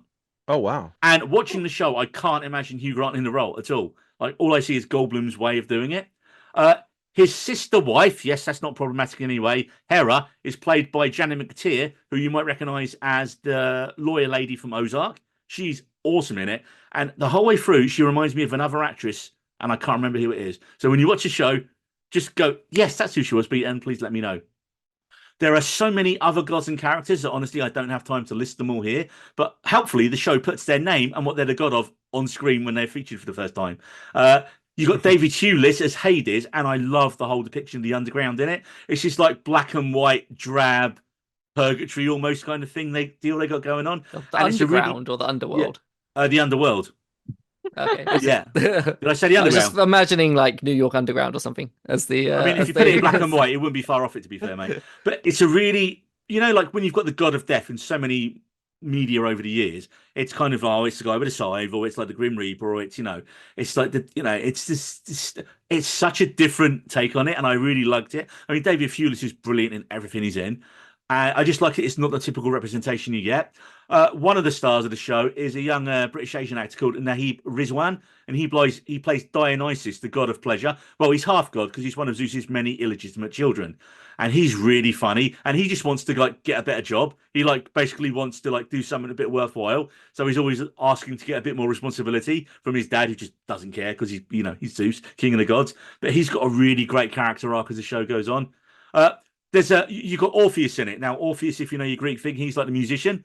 He's a singer whose band sounds like Coldplay, and purposely shit. So Coldplay. So cons with the show. There are so many characters and intersecting plot lines that it gets really messy at a few points, and then certain plot lines feel really unimportant. And you're like, oh wait, are we supposed to care about a character who we've only seen twice at this point? No, not really. It was filmed in Spain, and so it's supposed to be set in like a modern day Greece, where the Greek gods are a thing and everyone's aware of them, and it doesn't look like Greece. I know they've obviously filmed in Europe to try and make it look like Greece, but I'm looking at it and going, that's clearly Spain. That's clearly Malaga. It's definitely not Greece because there'll be a lot more white buildings in it, and a lot. They didn't film in Greece, so I was like, kind of lessened the effect a Why little would bit. they just not film in Greece? Probably cost a fucking fortune, mate. And Spain's big and close enough. Probably American producers were like, oh, it's close enough. It's fine. I was gonna say, as an American, I Down the would road. have no clue. I'd be Yeah. like, oh, cool, Europe, yay. It's Europe. It's sunny. It's got beaches. We'll film there. Yeah, exactly. Also, the rules of the modern world aren't 100% clear, and there's so much plot. There's really minimal time for world building in it, sadly. And I was like, I wanted to know more. There's some really funny jokes and bits of production design. Like you go in the supermarket, and it's like a Greek god on the cereal in there, and all the bars or the restaurants are named after puns on Greek god stuff. And I was like, this is really clever. I want more of this. But there's so much plot in the show. It's just like, okay, information dump, information so is dump, this almost like information The dump. Boys, where the superheroes are known as public figures? Yeah, the gods are known, and the gods Oh, are okay. vengeful, Jose. They are vengeful. Okay, It's not as gotcha. gory as The Boys and as disturbing as The Boys. But I Okay. did enjoy it. And so, yeah, I would say it kind of tapered off for me around the fourth, fifth episode. There's only 8. And I did find myself a little bored. I was watching it with my dad, and he was just dozing off. I was like, do you want to finish it? Or, okay, no, we'll watch something else. And I ended up finishing it on one Friday night and just binged the last 3 back to back. But it did end well. Like the last couple of episodes, it really ends in a strong place. But then it annoyed me because they so clearly want a second season the way they ended. I was like, no, it should have been one and done. It should have been one and done. And I was annoyed they didn't wrap up the story. They didn't wrap it up at all, right? And I was just like, oh, come on. It wasn't like, and you know what Netflix like for cancelling fantasy shows. I don't think Jeff Goldblum will be back anyway. So solid, but not unspectacular for me. It's worth a watch if you've got the time and you're really into your Greek mythology. There are some great performances in it, but it was kind of middle of the road, sadly, for me. Now, before we move on, one other show that I have to mention. After that, I just wanted something easy to watch late at night. And I've got into one of the biggest sitcoms of recent years that I'd never watched first time round, because everyone said to me, oh, don't worry about season 1. It's not great. It gets good around season 3. And I was like, I haven't got time for that shit. I haven't got time to wait for a show to get good till its first season. Yes, I'm talking about Schitt's Creek, because it's all on Netflix. And finally, I know. I started watching it, and I was like, this isn't bad at all. And do you know what kind of got me to watch the show? I watched Eugene Levy's travel show on Apple, and that made me want to watch this more than anyone talking about the show when it was at its peak. I was like, I really like Eugene Levy, and he talks about his relationship with his son in the travel show. I was like, I'm going to watch that because they made it together. And I was like, people said this was bad the first season. I think the first series of Schitt's Creek's better than the first series of Parks and Rec. Obviously, there's not as many episodes, but Parks and Rec was pretty much a dumpster fire with a good idea in season 1, and then season 2 it just fucking takes off, and it's one of the greatest sitcoms of all time. But I don't get the hate for Schitt's Creek. I think it's really good, and someone said to me, you see the characters start. I'm a couple of episodes into season 3 now after a couple of weeks, and I can kind of see yes, they're horrible people at the start, but you just start seeing the people around them and how living there is slowly changing them. And I was like, yeah, I'm really getting to the good stuff now. So, yeah, I'm really enjoying it now, man. I said, this is my late night. This is what I watch before I go to sleep every day now. It's and I'm put on 20 minutes of Schitt's Creek, and yeah, really like it. I wouldn't say season 1 is bad. I would just say it's low budget. Because Okay, yeah. like I don't Okay. know if you like noticed this, you probably did because you're also like in film and TV. But like in season 1, like the mayor, his stomach, it's clearly just a pillow. Like they just shoved a pillow underneath there. Like David, shove the pillow. Which He's is talking about the just pregnancy pillow, David. hilarious. Yeah, Oh, not I your thought it actual. was all about my belly. But other than that, yeah, but it gets so much more better and it's so quotable. It's Nice. so good. I mean, there's so many clips out on the internet that makes it. I know I have to catch up. I watched the first 3 episodes and I was like, okay, but I know it gets better. I think Eugene Levy's just brilliant. Like I said, it was his travel show that got me into Schitt's Creek, but I really like his travel show. Just that was it, The Reluctant Traveler. We've talked about it before, and I've gone, that's just such a relaxing show. Oh, someone who doesn't like traveling is made to travel all around the world, and then he gets. But having worked in like the tourism industry, he just does the most basic tourist thing in every place he goes to, but then absolutely loves it. So it's just like, if you go to this country, this is the one thing you'll do. If you go to Iceland, clearly you're going to go in a blue lagoon and eat some whale, and that's what he does. So it's just Is it like an idiot abroad, or is it similar But to the that? opposite, the idiot broad hates traveling, right? You And just then said He- Neil just said he ate traveling. that's No, yeah. but I He mean, does it. No, but he hates the whole experience. he's doesn't he? reluctant. Yeah, Eugene Levy is reluctant, the reluctant traveller, hence the thing. Yeah. Although one episode you'll like, David, he goes to a football match in Spain, a Premier League game, and he gets to take a penalty on the pitch. And the guy who's is a former Arsenal player who moved to the Spanish club, who's like chatting to him, showing him around the stadium. And he goes, if I score in a game, I'll do your celebration. And he scores in the game and does Eugene Levy's celebration in the game. And he just Nice. sees Eugene Levy stand go, I told him to do that. And everyone's like, who the fuck's this? Care is basically. So moving on, Jose, what else have you been watching? This is something I actually did not expect to enjoy as much as I thought. And it kind of ties into what we've already kind of mentioned earlier. It has Steve Martin. It is about Steve Martin, and it's on Apple TV. And the reason I said Apple TV specifically is I think Apple TV is the one streaming service I would choose. Yes, Jose, I agree with you. Honestly, their shows are Wow. like either they're kind of hit or miss or they're bangers. And I've seen so many bangers. I don't know if that's a term I should really use as an older individual, but like they are hits. Boomer. Like so many good shows on Apple. Like granted, there's fewer, but I feel like the fact that there's fewer means that it's just the quality of the shows and movies that they put out is just so much better. And I very rarely am disappointed by Apple TV. It's for the record, it's Steve Martin, a documentary in 2 pieces. And what's really interesting is the first episode, so to speak. It is literally just all footage that Steve Martin has captured, either in photos or old video recordings, Oh, and self-shot it's like himself. self-shot himself. Yeah, Oh, and nice. it's really interesting to see him as a young man. Like it's so funny. He literally looks the same as he did when he was 25, except the color of his hair changed. And so like there's a joke later on that Martin Short is like, "Yeah, you look great even since you've been looking the same age since you were 25, you know."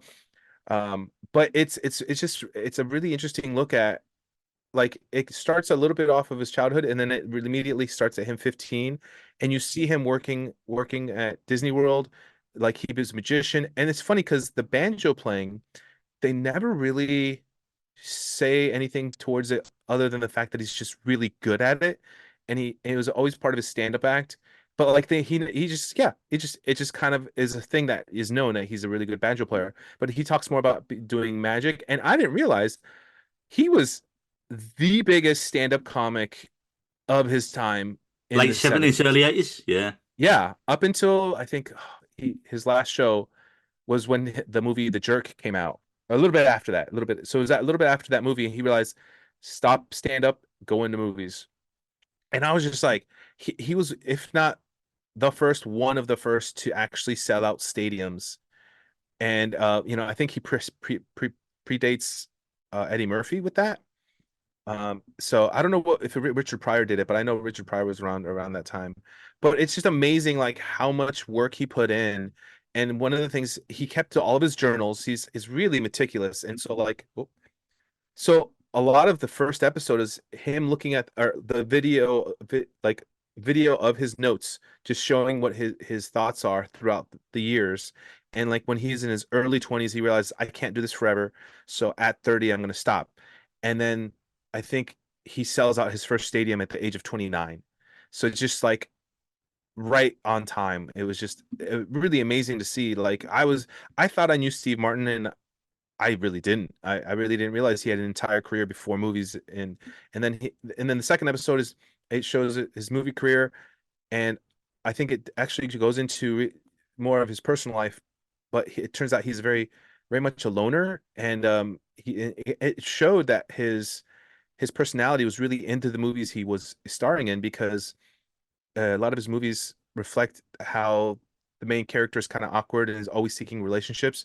And I'm like, holy crap, all these movies are about that. I didn't realize just how much it involved his personal struggle with I mean, I guess if anything, romantic relationships. And it was just really, if you like Steve Martin in any capacity, I feel like it's worth the time. It is a little slow at parts, honestly, but I sat down with the first episode thinking, oh, I'll just maybe watch a little bit of it. An hour and a half later, I'm just done with it. And so I was like, okay, I know it's gonna be a lot, so I'm gonna wait till the next day to watch the second episode. And I did, and it was just really interesting. And I didn't realize he has a daughter, but like they avoided having her in front of the camera. But he's definitely one of those people who has a private life. But it's really interesting to see him come back. And I realize him and Martin Short are like those two are like hilarious together. And it's not a surprise that they have a hit show on Hulu with Only Murders in the Building. So it was really nice They've to been see friends that. for years, haven't they? That's Those high two have been praise, friends Jose. for I'm decades. I'm definitely gonna watch that now. I mean, Yeah. there wasn't a reason to not watch it before, but I was just like, Yeah. But it's easy. It's easy to pass over something like that because it's yeah, like yeah. it's always going to be there. Like I'm a massive Michael J. Fox fan, and it took me ages to watch Still, and that was Yeah. just like tear-jerkingly good. And I love Steve Martin, so I'm definitely going to watch this because you've now put it back in front of me in a way that I Yeah. recognize. Before you jump in, Neil, really quickly, did you guys know that Steve Martin is regarded as one of the best banjo players in the world and has won Grammys for his banjo playing? What? Yeah. No, it did not. Yeah, Oh my Wow. God. yeah. I mean, He's the been way he playing. He's been playing for plays 60 years. He's nearly 80. So he's been he's been playing a long 75. time, and he's 79. 79? Really? Oh, I must have He's read 70, that in, wrong. like now he's 79. I'm literally looking on his Oh, profile okay. right now. So, It's funny because in the second part of the documentary, they easily it's just like, oh yeah, I can't believe they're making a documentary about me. It's like, and but like, you know what it was? Yes, because it must have been around 2020, because he was like doing practice, and he's like, yeah, I'm a little rusty, and he's like amazing, and he's like, yeah, I'm a little rusty. I need to brush up, and he's like, I think he mentioned like one star, like he's like, yeah, don't show this to so and so, they'll make fun of me, and I'm like, oh my God, this is like the best banjo playing I've ever heard. And he's like, yeah, I'm not that good. It's so yeah, I can totally believe that.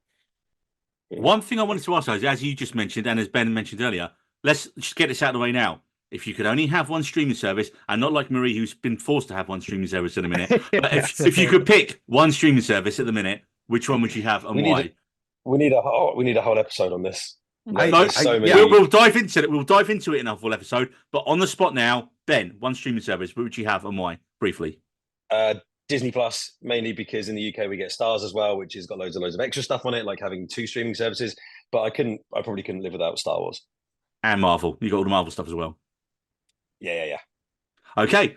That's good enough. Jose, streaming service. And I think I answered it. I think it's going to be Apple. As much Yeah. as all of the services provide great content, Apple has just shined for me, honestly. David. Disney Plus, same reasons as Ben. Just great variety of content. But also you are a massive Disney guy. And I like Disney. Yeah, I am a sucker for the mouse. Yeah. Mickey loves your money, David. Mickey He loves does. your money. And Marie, if you could have one streaming service. Lucky, I think it would be Disney Plus. Just same reasons. I mean, I'm a nerd. I cannot live without Marvel. So probably Disney Plus. It's also currently the cheapest. I thought Apple was the cheapest at the minute. Yeah.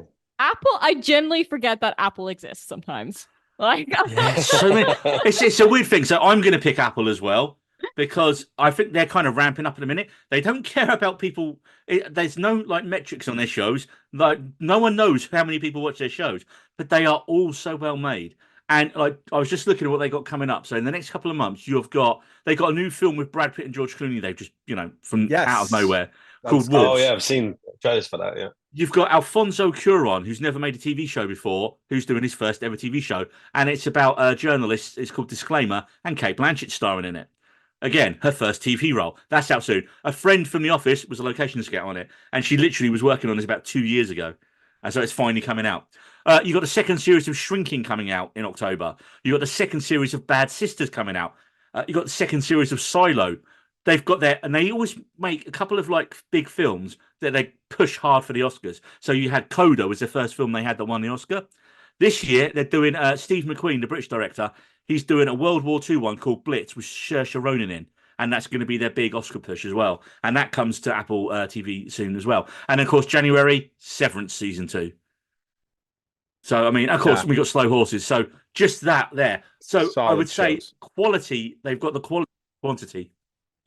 You are forgetting that on Disney Plus, Deadpool versus Wolverine will be on there, and that just blows everything out of the water. So you're all wrong. I would buy Deadpool versus Wolverine on 4K. Disney Plus is going to start cracking down on password sharing as well, similar to Netflix soon, which is going to screw me over because I'm sponging off my parents. Which is really what you want to see on a podcast that's going to be listened to maybe 30, 40 They're people. not going to bloody listen, are they? No, that's not some Disney executive. For once, it's the opposite. My parents are sponging off me. For once, I'm the one who pays for Disney Plus in the family. Funny enough, I borrow a friend's Hulu and another friend's HBO, and that's about it. And then I pay for all the other ones. This is my cable. So another show, and again, Apple TV show that I just forgot to mention that I started watching, Bad Monkey. Jose, we mentioned this on the last one briefly. It's set in the Florida Keys, your neck of the woods, not quite where you are, but it's set in the same state at least. I want to watch it. I mentioned this like literally last episode, and it has become something where the first two I was like, oh, this looks fine. It's Vince Vaughn being his most Vince Vaughn since the early 2000s, where he's like, you know, super confident guy chatting bullshit, 200 words a second, absolutely raving on. There is a monkey in it as well, and but it's written and produced by Bill Lawrence, who did Ted Lasso, Scrubs, and Shrinking. Oh yeah. So here's his new show. So you already know it's got quality in it, and it is a black comedy crime drama. And basically Vaughn plays a down on his luck former detective who's been busted down to being a restaurant inspector. And in the first episode, a severed arm is found, and he gets pulled into the case. There's also a parallel plot about greed and corruption in the Bahamas as well. So you've got a story going on there, and they kind of dovetail nicely as the show goes on. So this is Vaughn back on form. Like if you love early 2000s Vince Vaughn, this is him. This is him almost like not as obnoxious as he is in Swingers, but he's kind of like, if you imagine that character 30 years down the line, this is kind of what he would be like if he'd become a cop. Also, you got brilliant cast in it. You got Meredith Hagner, who I've never heard of before, as a character called Eve Stripling, a white trash former waitress, and she's just a horrific piece of work in the show. She's really good, and her husband Nick is played by Rob Delaney from Deadpool. Yeah, he's superb in this. He's so unlike his character from Deadpool in this. Let's just say that way. Good or bad? Bad. He's a bad dude. Oh, awesome! I love that. But a good bad dude because he's like you enjoy watching him on screen.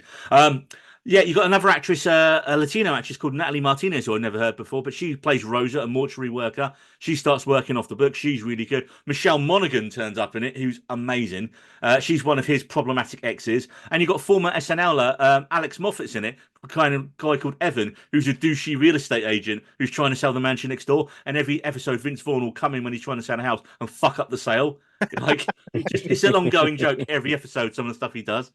Like one episode, he's just like laying there on the floor and like goes, "Oh yeah," and he starts going on about like the drug addicts in the area and like murderers and like I don't know. It's really funny and like it looks amazing. It's so nice to watch a brightly lit show in like sunshine and you just feel lighter watching it and it's so fun. Also, this has one of my favorite tropes that not enough shows do.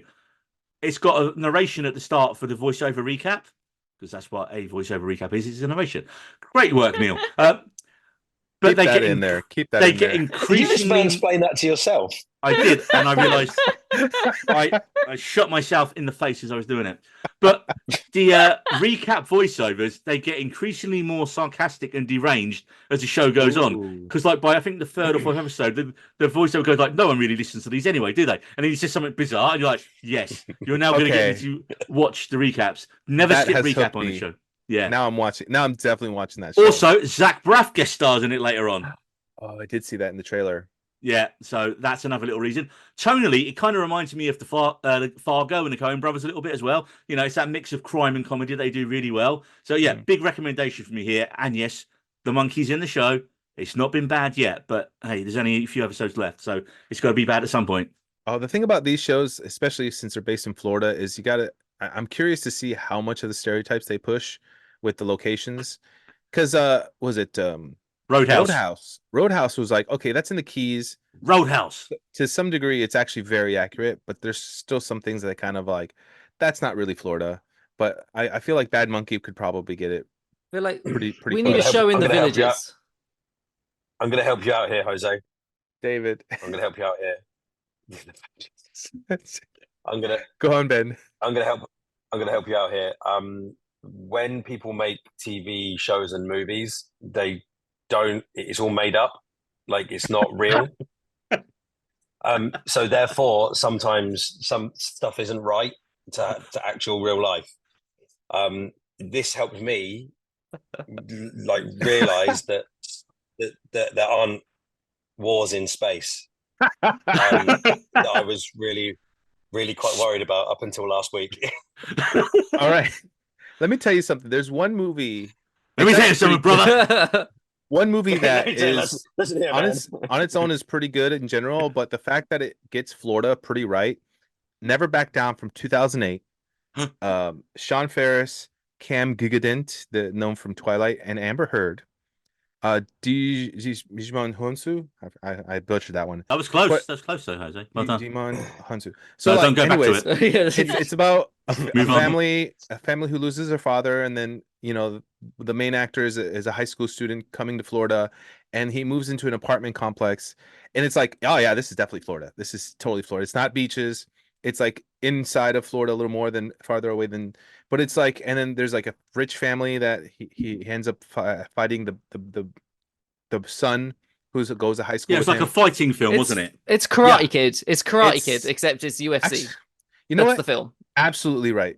That's what And the baddie, that Cam Kitchener, if I remember rightly, he was like the unsuitable boyfriend in the OC. yes, in the day. yeah. So How did I he remember obviously that? he's just a really great Vocek. bad characters.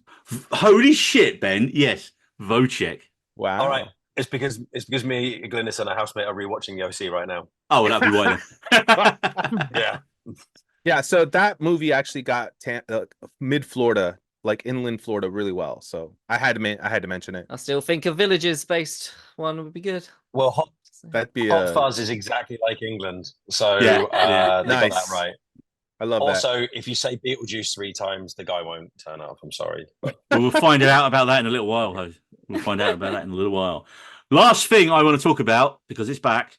Here Well, go. we were waiting for House of the Dragon to finish, and in a smarter move, rather than go head to head like he did the first time round, Prime's Lord of the Rings show, The Rings of Power, is back, and it's come back to pretty strong reviews across the board so far.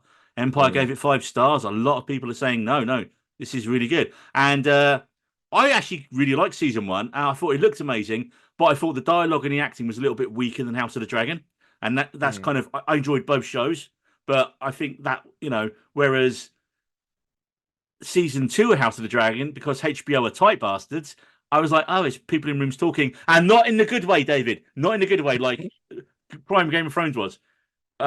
You missed our House of the Dragon spoiler. I special did. I wish I recently. was there for it because I'd have defended House of the Dragon. I hope somebody defended it. Marie defended it. Marie, Yeah, I like me and you, like we're I on the same liked it. page. I like I it. didn't slag it, David. I just said I felt like it needed a bit of humor, and they The thing, the Damon character arc was the one thing that because he's the best character, but he had the worst arc. He had the worst storyline. Yeah. we said that. So moving on to House of the Dragon, no, moving on to Rings of Power. look, right away with Rings of Power Season 2, you get action in the first episode. You get a really, really good recap that condenses the massive plot down as much as it can to basically, Season 1 spoilers here, Halbrand is Sauron. Galadriel was feeling a bit of a tip because she didn't realise he was Sauron. And despite being like, I'm gonna hunt down Sauron, and she's been hanging out with him for like half the season. Nori is off with young Gandalf, we reckon, and the dwarfs are arguing amongst themselves. And Celebrimbor has made the 3 rings. And Elrond and Galadriel have had a bit of a Varney, and that's basically your broad strokes of season 1. There's a few more characters, a lot more going on, but to boil it down simply, now, okay, so pros for this season so far, I'm up to date, I've seen all 4 episodes. Everything looks amazing and epic. It has scenes with a lighter tone in it, especially the scenes with Nori and young Gandalf, so it's not as morose as House of the Dragon. There's humour and a bit of light relief in it. It actually has some amazing action beats already. You know, like in the original films, you know, Orlando Bloom would get his really cool elf arrow moments. There are moments in this new series already that are like up there with that you just like, you literally like watching it go, fuck yeah. And it'll only be a short scene, but you're like, they've absolutely nailed the action in it. My parents, who are in their 70s, can follow this show easier than House of the Dragon. And I think it's because not every character looks alike and has the same name. And generally, the scenes take places with the different races. So, okay, here's your scene with the elves. Here's your scene with the orcs. Here's your scene with the Numerians. Here's your scene with the dwarves. And so, though there is, they intersect. It's easier to follow if you can't remember everyone's names. I had the opposite issue. So we were only 1 episode into the 2nd season. And Natasha was so confused by the fact that there was 2 actors playing Sauron. Right at the beginning So I had to explain the whole thing to her, like who Sauron is. I probably got it wrong a little bit, but like just so she could explain that he can look like different people, and so there was 2 actors playing him. And do you know who the actor who played him in the first episode was? And do you know who the actor was? It's the guy who plays River Cartwright from Slow Horses. And we'd watched the first episode of Slow Horses and then gone into that. I was like, what's River doing as Sauron? What's going on? What's he talking to all these orcs for? I did have to explain that to my parents. That Sauron can look like anyone. I had to explain the whole thing, and then she still didn't get it. And then he was like, "Why is he a bunch of worms?" And like, it just got. I was just like, okay, you know, this is just going to be a show for me. But what I would say is, look, the first episodes don't try and ram in all the plot and the character from season 1, and I really like that. And it's letting the characters and the storylines breathe, and it's only reminding you of the bits that are important from the first series. So if there's something that didn't quite work, they're like, we don't need it now. They cut out the whole Shadowlands into Mordor thing. No, was it Shadow? No, what was it called? The land before Mordor. Can't remember. No, that was in season. Oh well. But they cut it out of like the recap a bit. The recap. No, well, you saw Mount Doom go off. But you don't know how. Like, and the elf that was in it, like that Isildur was the whole help thing. Yeah. Anyway. Yeah. Look, there's a lot to get to in it, mate. That's why they can't do it all in one recap. They can't recap, and there's a lot of plot in Rings of Power. But look, he wasn't in the first episode either. That guy. No, exactly. Do you think it would be better if Vince Vaughn did the recap? Yes. That if you had the Bad Monkey recap for this show, I would 100% it would be better. But look, I think, like you say, it's episode 3, David, before you're introduced to some of the Numerian characters. But I like that they spend 2 episodes with, like, who's the focus of the season? It's Sauron, it's Galadriel, and it's Nori, and it's Gandalf. And we'll just start there, and then we'll slowly bring it all back in again. So I like that they didn't feel, we have to fit everyone in and just make it a mess. And I think it's just worth the wait. I think they're doing a really good job. I'm really enjoying the show. And in episode 4, there is the arrival of a much-loved or hated character from the books in the show. And, of course, I haven't read the books in years, but I thought that was done really well. When you get episode 4, I thought that character was superbly done. It's Tom, isn't it? Tom Bombadil, isn't I was trying not to spoil it, but it's Tom Bombadil. Yeah. It's Tom Bombadil, isn't it? Bitch. Okay, Jose, calm down. And so the show looks amazing. The action's great, and many characters get standout moments already. And the music by Bear McCreary is superb. So already, David, I'm enjoying this more than House of the Dragon season 2. That's good, man. I'm fucking happy for you. But excellent. You don't sound it. Like it. No, I am, because it means that there's 2 excellent fantasy shows out there at the moment, and that's what I'm happy about. And it shouldn't be one or the other. It should be both. Hell, it'd be nice if Wheel of Time got his arse in gear and actually got a 3rd season. I haven't bothered watching the second episode. I haven't bothered with it. Okay. Yeah, okay. So apparently, we talk about Wheel of Time at one point because. Have you read it, Marie? Of course. Yeah, I'm read all on 14. I'm only on the sixth book. The sixth? Yeah, I'm on the And sixth. the sixth book is where I tapped out on the books. I love the first three.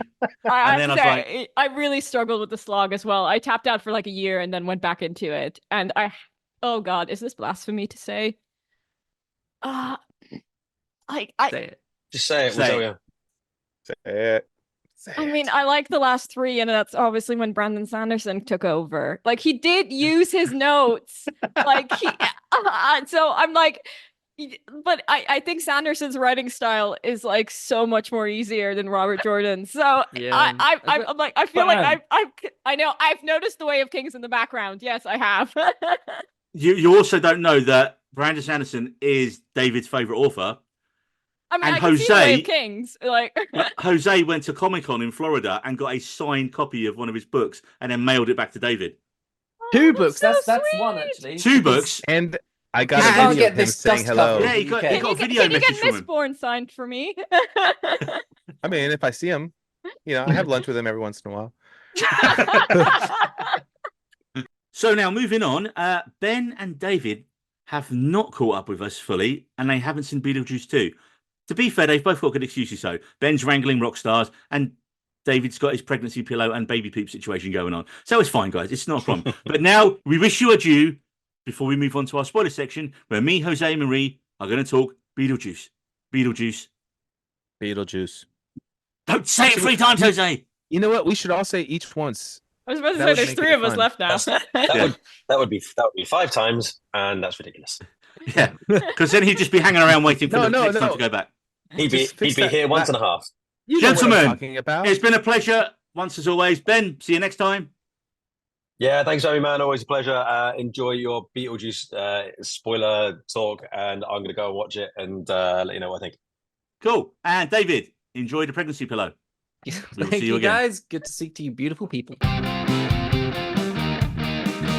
Spoilers?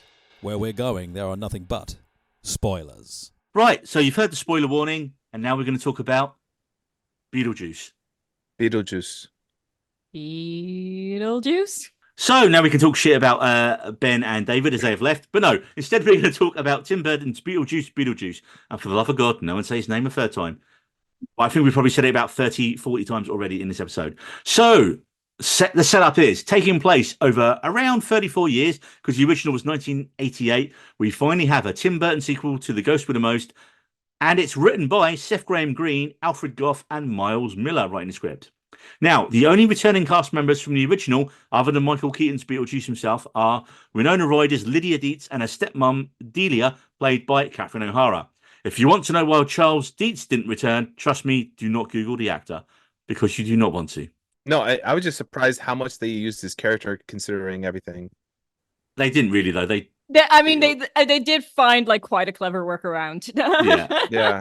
Let's just say the actor who played Charles Dietz has become problematic in recent years. And that's probably why the way he was portrayed on screen was the way he was portrayed on screen. So the film starts in the modern day as Lydia is hosting a supernatural show called Ghost House, produced by her obviously a wrong-un of a boyfriend, Rory, played sleazily brilliantly by Justin Theroux. She has a strained relationship with her own daughter now, with the most perfect, obvious bit of casting ever, as Jenna Ortega plays her daughter, Astrid. Also, you got Beetlejuice's ex-wife, a soul sucker called Dolores, played by Monica Bellucci. She's come back from the dead somehow and is after revenge on him. And needless to say, it involves most of the characters getting sent to the underworld, weddings, violent deaths, and musical numbers, all the key traits of a good Beetlejuice film. I watched this the same day as the original, and honestly, I preferred this to the original. Because rewatching back the original, I thought Alec Baldwin and Gina Davis's characters, the Maitlands, were quite boring, and I did not miss them not being in a sequel. And I thought it was only once the Dietz turned up, the film actually really kicked into gear for me, because you don't really have Beetlejuice in it at all until then. Also, in the original, my other note is Beetlejuice was really a little bit of a sex pest in it, and they definitely had to tone that down a little bit for the modern day film. Did they turn it down? A little bit, definitely from the original, man. I mean, he literally tries to French kiss Gina Davis the second they arrive. And then he's like, how's this relationship going? He's like, is this an open relationship? He's saying to her, pull win straight away. That's true. And then he goes after the 15-year-old girl and wants to get married to her. Yeah, problematic. So they obviously, it works a little bit better in this one. But initial thoughts, Marie, what did you think? Yeah, I don't think I would say I prefer it to the original. The way I've been saying it, that the original is more macabre, this one is more zany. So, and obviously the original was way more low budget than the current one. I mean, and like this one definitely fits into this era of film. I think they adapted it to like a more modern mainstream audience.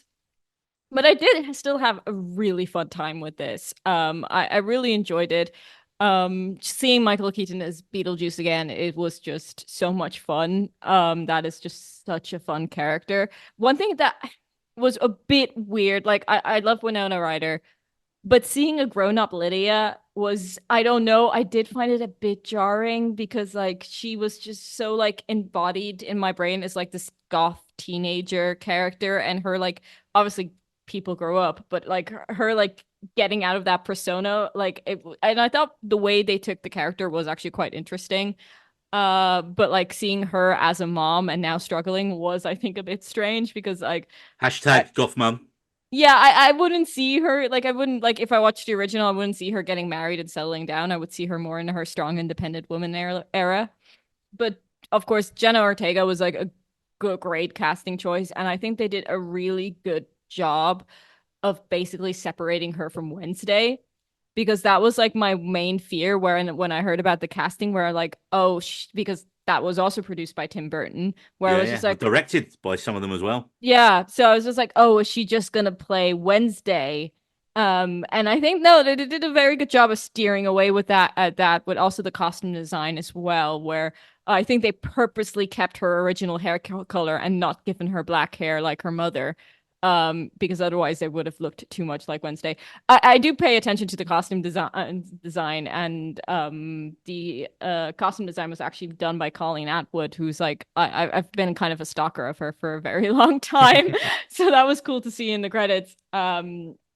And she's the perfect person for this project. But yeah, overall, I found it fun. I like that they kept practical effects as well.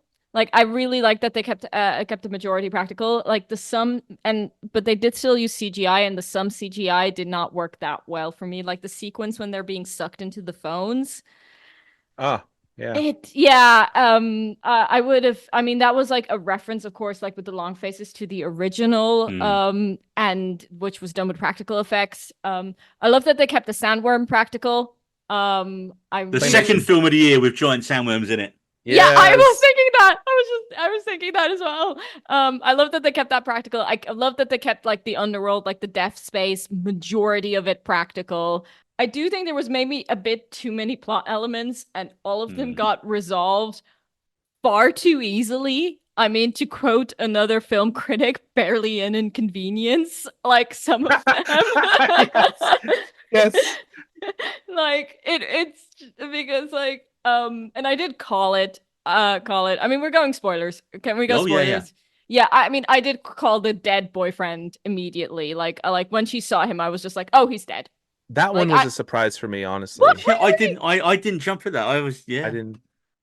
Although I did notice when they went into the home, I'm like, they avoided looking at the parents' faces. We didn't see the parents, yeah. I thought that was suspicious, but I didn't know why.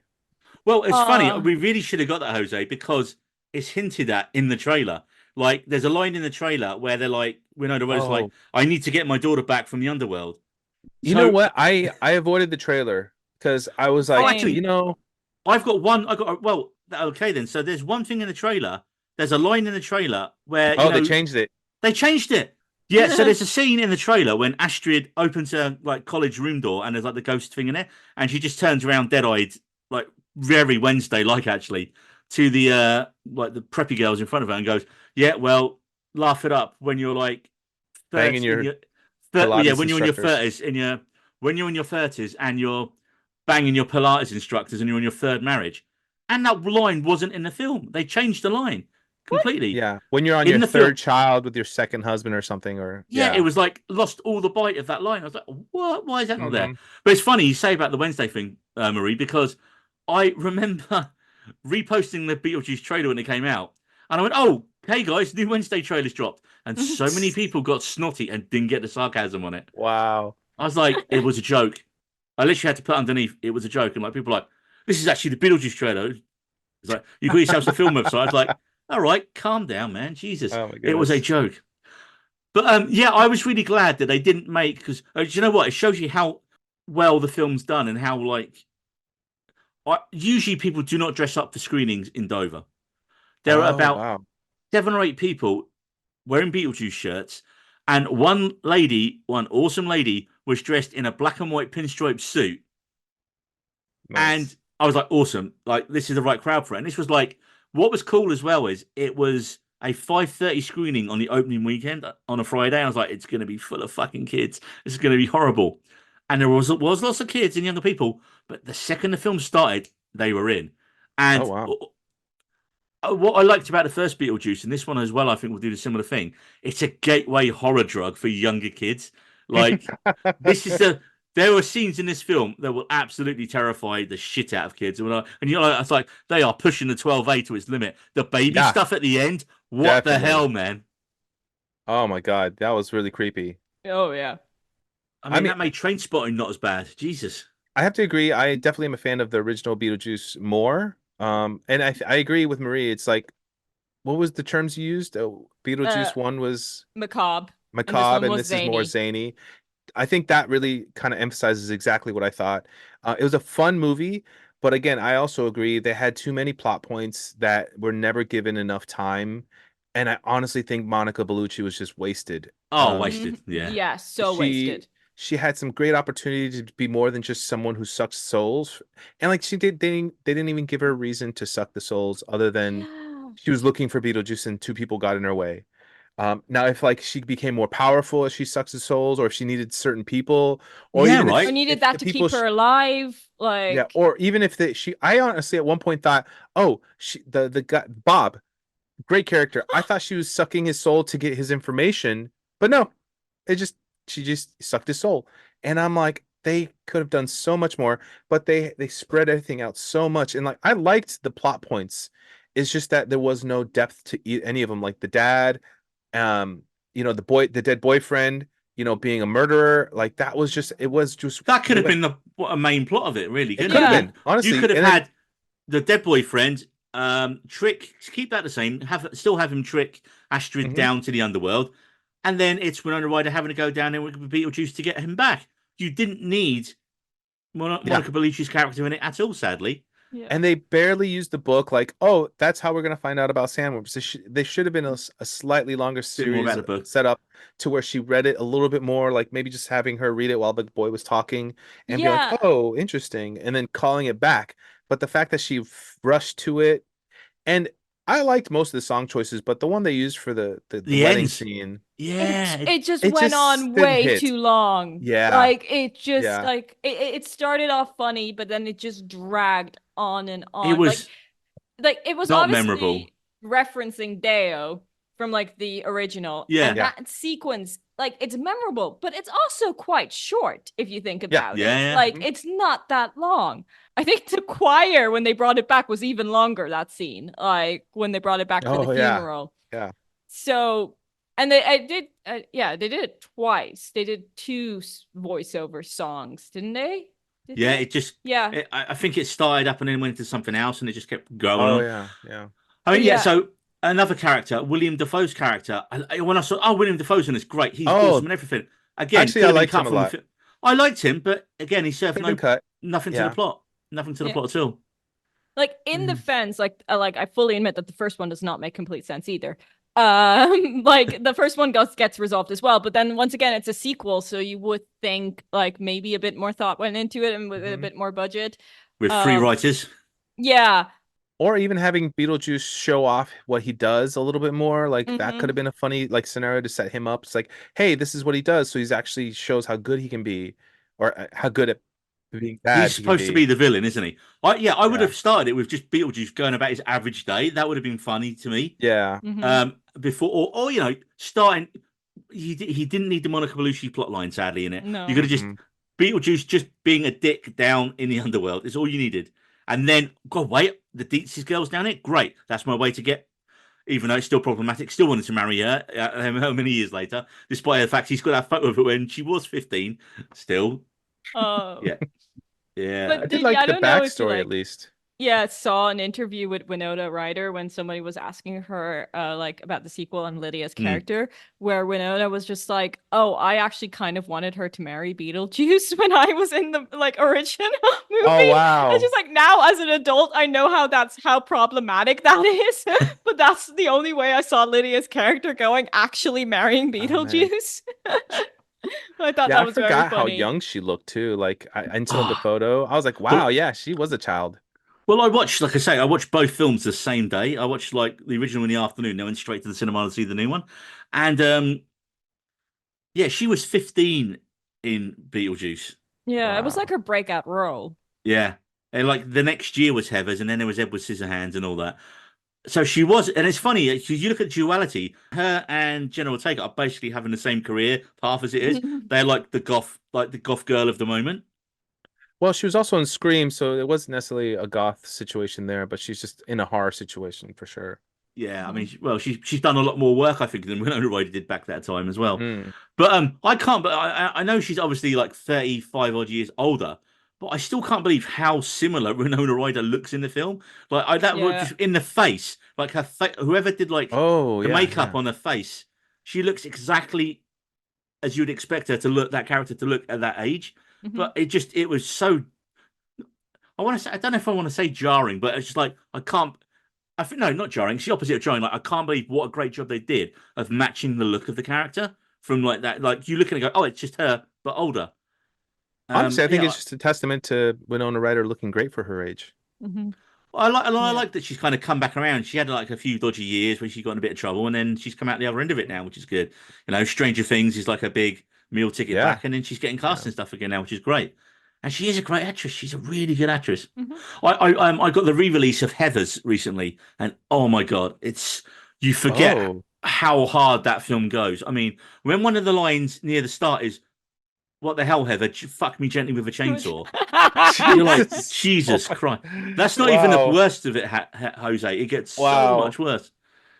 You're just I watching that love film that going, line. Jesus, yeah. I Gotta have watch to it It's admit, now. it's better in the musical. Wow, Like, really? Oh, wow. speaking of musicals, I was very perfect segue. disappointed that Beetlejuice the musical did not get a reference in this movie. I would thought that would have been a perfect in joke. Like I genuinely like I was waiting for some reference or even like a lyric from the songs.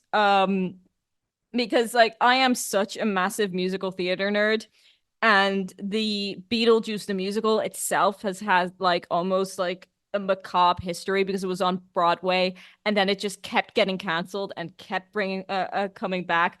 From And the Dead. yeah, they literally kept reviving the show. So I was just honestly really hoping to even have like a cameo, a cameo by like the actor who originated the role on Broadway by like Alex Brightman. Like just have him like in the background as like a cameo character. That would have been so cool.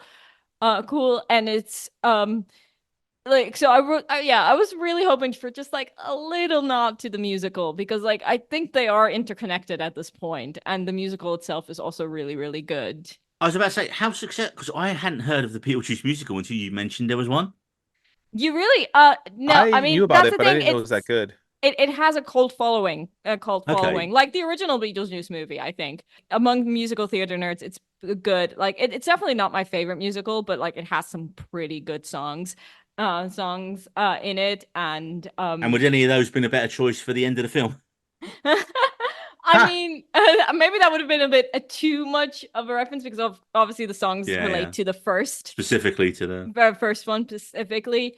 The opening number they once did it for a Tony Awards. Okay, I so it'll be can't online. remember which one. Yeah, but Google like the opening number. I think it's like it's called A Show About Death or something like that. I can't remember what the actual opening Because number thinking is. about it, it would be a perfect. It is a perfect IP. To hate to use that word, but to adapt as a Yeah, musical. it is. Yeah. It is, and like that's why, and it has like about like an interesting history because it did struggle in Broadway. It brought it, it got canceled, then they brought it back, and then COVID happened.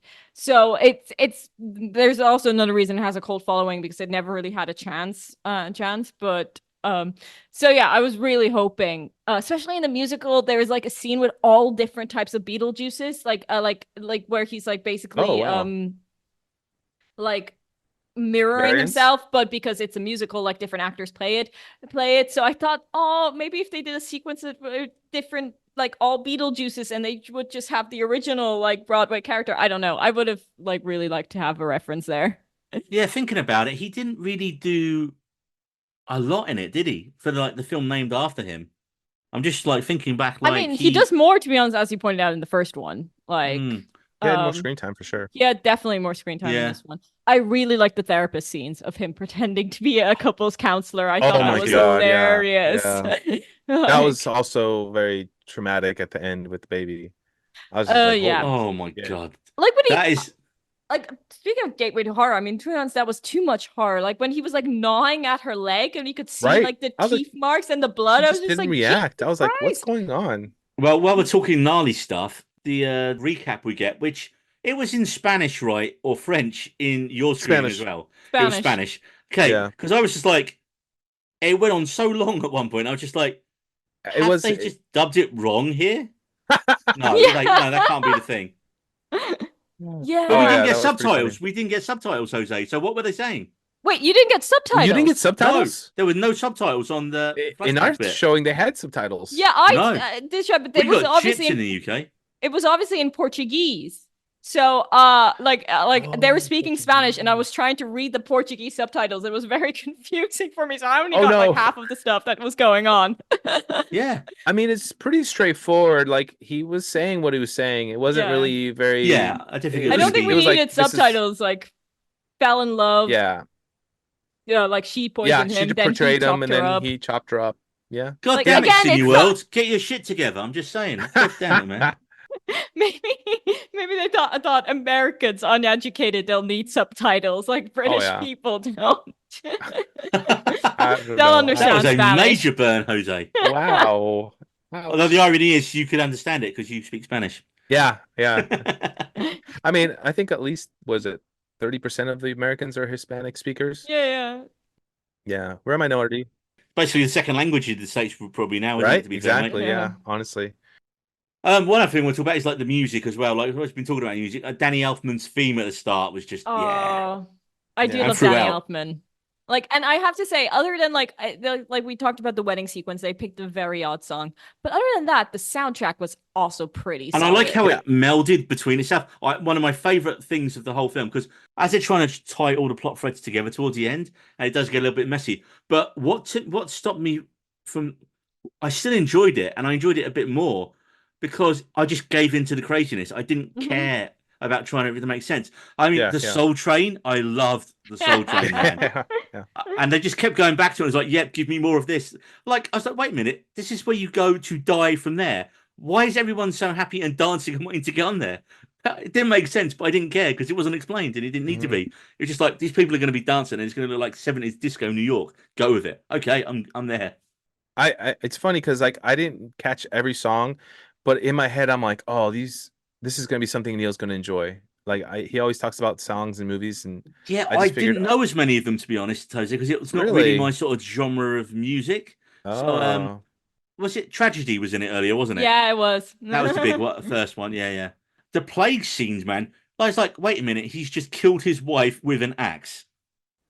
yeah, Yeah. yeah. Like that It was wasn't just... very bloody. I thought, Dude, it's a 12A. It's a 12A certificate in the UK, like PG-13. That was like pretty, and there was one fuck in it as well. He had one fuck at one point. it wasn't very. I mean, it was implied. I don't know. I guess like yeah, I definitely figured okay, this is not for young children for sure. But how old could you be to be able to watch this and be not traumatized as a child? I think it's I definitely reckon- closer to teenage years for sure. Oh yeah, definitely. One other thing I really liked was I thought Catherine O'Hara stole the film again. Like she got so many of the best lines. Like we don't generally get much reactions in the UK cinemas anyway. Like people don't like cheering out, but every one of her lines got a big laugh from the audience. Like where we were, Yeah. because I think I can't even remember them, and it's just brilliant because like I say, I'm watching her in Schitt's Creek every night at the minute, and then just see her basically channeling that through in this as well. But I love that she had more to do. Like, how many films were just like, oh yeah, she's the stepmom, yeah, don't need her, drop her, and then she's got the whole artist thing going on. I thought that was great. I really liked what they did. They brought having her you know, because technically she's a stepmom, but Yeah, yeah. I love how they kept her, but also I really thought it was interesting the way that they got rid of Alec Baldwin and Gina Davis by saying they found a loophole and they moved on. Yeah. Was that great? No, well, I mean, they did what they had to because there's no way if they're ghosts, they can't change how they look, and there's no way that Alec Baldwin and Gina Davis can return and be Mhm. old. There's But also in no way Alec Baldwin could return at the minute. oh yeah, that too. Wow. Yeah. Yeah, But with his legal also troubles.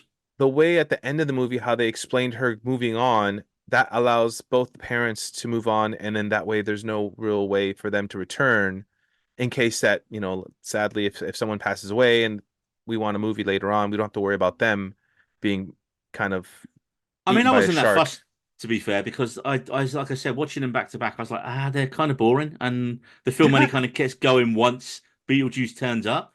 I mean, Okay. instead of like they found a loophole, I think they would have like just said they They resolved their moved on, unfinished business right? because like the Yeah, classic ghost thing. Because like one of the like Yeah. main plot points of their story in the first one is the fact that they couldn't have kids. And then they pseudo adopted Yeah. Lydia by the end and like almost became her parents, like helping her with school and stuff like that. So like Hmm. that's the thing, they could have put a little bit more thought into it, and Lydia said, well, they raised me, so they finished their unfinished business. Like once I became an Oh, adult, that's great. they Yeah. felt like they've achieved everything and moved on.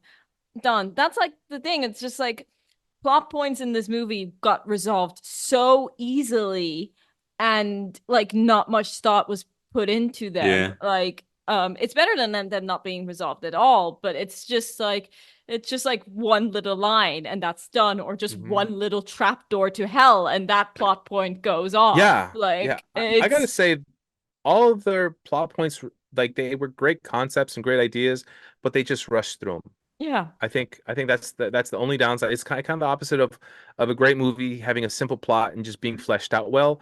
This time there was Mm-hmm. a bunch of plots that just were not fleshed out, and so that kind of took away a little bit of it. I But think for me though, the style over the substance worked. Like the way Mm-hmm. the yeah, music yeah, changed, like even in the wedding at the end where we slated it a bit when the music was like not great. I still loved that the music changed when the cops jumped in through the windows and you start getting that 70s kind of disco yeah. cop theme come in. I was like, I loved how the music kind of modulated to what it needed to be when it needed to be. Honestly, yeah, I think the movie it's better than the sum of its parts is I think Mm-hmm. the way Yeah. good way to describe it. Basically, it's a retread of the original for the most part. Someone Mhm. dies, someone needs Beetlejuice's help, there's a wedding, and there's some dancing and Mm-hmm. sandworms. That's all you really need for a Beetlejuice film. There we go. But I would say, as it's a legacy sequel, which is the big thing now, I actually think it delivered better than quite a lot of the other ones because I don't hold up the original as some all-time favorite. So I guess I wasn't as precious about them potentially ruining it as like other ones. So I enjoyed it for what it was, and I don't think it's going to live long in the memory. Sadly, No. I watched it a week ago, and I was already struggling to remember parts of it for the pod today. And you guys literally saw it like a day ago. Mm-hmm. Yeah, yeah. As I said, I do think it does the same job as the original, and it's a great gateway horror comedy for younger kids. And like I said, there was tons of families in my screening. Although bizarrely, the most screaming early on came from this row of about four young, massive, must have been, I'm going to say Jose, I can tell by the look on your face, Jenna Ortega fans. Literally, the first season, the first time she appeared on screen, these four girls just started screaming and waving their hands. And I was like, she's that Oh popular yeah, then, I I guess. guess she's so. I massive guess among the so. teens. Yeah. I find your screening very funny in the context of mine. When I went yesterday, there were only three other people in the cinema. Wow. And it was in the bigger screen that my cinema offers. To be honest, like those three people who I was watching it with, I could tell that they were fans of the original as well. And like even though it was only four of us, we did have like a few laugh out moments where we like joined in laughing together. So that was nice. I prefer it though because like I've had so many screenings ruined by kids at this point that I'm like Ah, yeah. refusing to go to the cinema like on like during the day anymore. I mean, I've kind of had to change my time. I used to always go to the last screening in the evening. I'd go weeknights, 9 o'clock screening, but I was just too shattered to like get in at midnight on a Wednesday or Thursday. And when I was seeing 2, 3 films a week, I just couldn't do it. Occasionally, I'll have to still go to like a 7 o'clock screening, and by the time that finishes, it's like half 9, 20 to 10. So I've started picking 5:40 screenings, and I'm just trying to avoid the more blockbustery films at that time. Yeah. But I'm quite happy that my town, generally people aren't dicks in the cinema. I've had very few bad experiences, which is really good. And it seems to be just because it's a small town, we don't Yeah. generally have people go out to just ruin films and be dicks that you get in bigger cinemas. I unfortunately have so many, and I think I've got a theory for this because in the cinemas here, everything is in English, like everything's in the original language, and like Right. kids do go still see it. Like kids movies, like actual kids movies do get dubbed into Portuguese, but those are usually the animated movies. But then like when it's like a 12 or something like that, it's not worth it to dub it into Portuguese, so it's in English. And even though the kids learn English in school, it's I think not good enough for a whole movie, so they get bored and then they start acting up. But the like parents still send their kids to the cinema because it's like they know where they are, they know they're safe. Like it's like my parents always did that because it's like like you know where your kid is for a 2-hour chunk. So and it's still like a nice activity to go with your friends. But because they all don't understand, like they don't like if you don't pay attention and they're too like they don't read the subtitles. Yeah, they've like I mean like when I went to see Blue Beetle, that was just a nightmare. Like I almost walked out of the screening because I could like there were like a group like there was a whole row of teenagers and they were just like running about talking, not paying attention to the movie, and it's just ruined the entire experience for me. And unfortunately I've had that happen quite a few times now. So I'm trying to think my worst experience in my local, and there's only a couple of times. And one of them was Midsummer, and it was just one couple that did this. There's one couple come in about 20 minutes late, said he missed the whole prologue. They turned up once everyone was already in Sweden. And then they were laughing at the completely wrong moments. Like there's a bit where this old couple like go off the cliffs and it's horrific. Oh my God. And then it's really and they were laughing.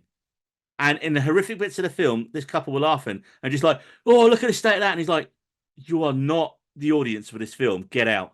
And I pretended to go, and I thought, and they were like really just chatting to each other through it as well, but loudly. And it was a packed cinema, but no one was saying shit. And they were sat 3-4 seats along from me. And and I was really looking forward to this film. I really wanted to see it. So I pretended to get up and go to the toilet. And then, because I didn't actually need to go, and I got up, and then when I came back, I sat in a lower seat down on the other side of the cinema. I just got away from them. I couldn't hear them where I was. I was like, yeah, job done. The other one was the it was the David Harbour remake of Hellboy, and it was a bank holiday weekend, and I hadn't realised. So all the kids were there, and there was just a line of about 10 kids in a row before me who looked like they'd gone to the fucking supermarket beforehand. Each of them had like a 2-litre bottle. They got up to go out to smoke about 5 times during the fucking film. And at one point, when they left the first time, because they were being so annoying, the crowd started clapping when they got up to walk out. But yes, love a sarcastic English crowd. Oh man! And I don't think these kids were local either, because I don't think they were speaking English. Well, I think they were like on a holiday or something, and then they decided to see a film and fucking ruin it for the rest of us. And when they came back in, the crowd literally started hissing and booing at them. And I was just like, "This is amazing! I love the energy from that crowd." And in that same film, the guy who sat next to me fell asleep and like leaned over to me, and I started snoring. So I had to wake him up. I had that, and also the film was shit. I was like, it was like that was my worst experience. But I think we need to round things up here before we get. Yeah, I was gonna say. Yeah, before we go into tangent, but we need to talk about back to Beetlejuice, and we need to talk about the biggest loss of the movie, Bob. Oh, like I'm gonna cry in a minute. Like Bob, we lost you too soon. There was no need to kill Bob. There was no need. There was no need. He should have survived somehow. I thought he was gonna like somehow resist her with the lips that were sewn together. Nope. Yeah, Gone too soon. The only last thing I want to ask is, this film's been quite a success, right? It took 110 million opening weekend on a budget of 90. Wow. So it's gonna What? Yeah, so it's done very well. Wow. And my question is, you have to say Beetlejuice's name 3 times to summon him. How are the movie studios and marketing not going to think we have to do a third one, and then the film can be called Beetlejuice, Beetlejuice, Beetlejuice? I mean, I think they're kind of leaning into that. I mean, the ending was quite ambiguous. I don't think, the ending. like the ending was weird, right? The ending was weird. Like I wasn't sure what I was watching, and I think that's kind of the point. They're setting up a third one. Yeah. I can Like- easily see a third. They didn't kill him. They just sent him back to the underworld. I mean, yeah, and they didn't.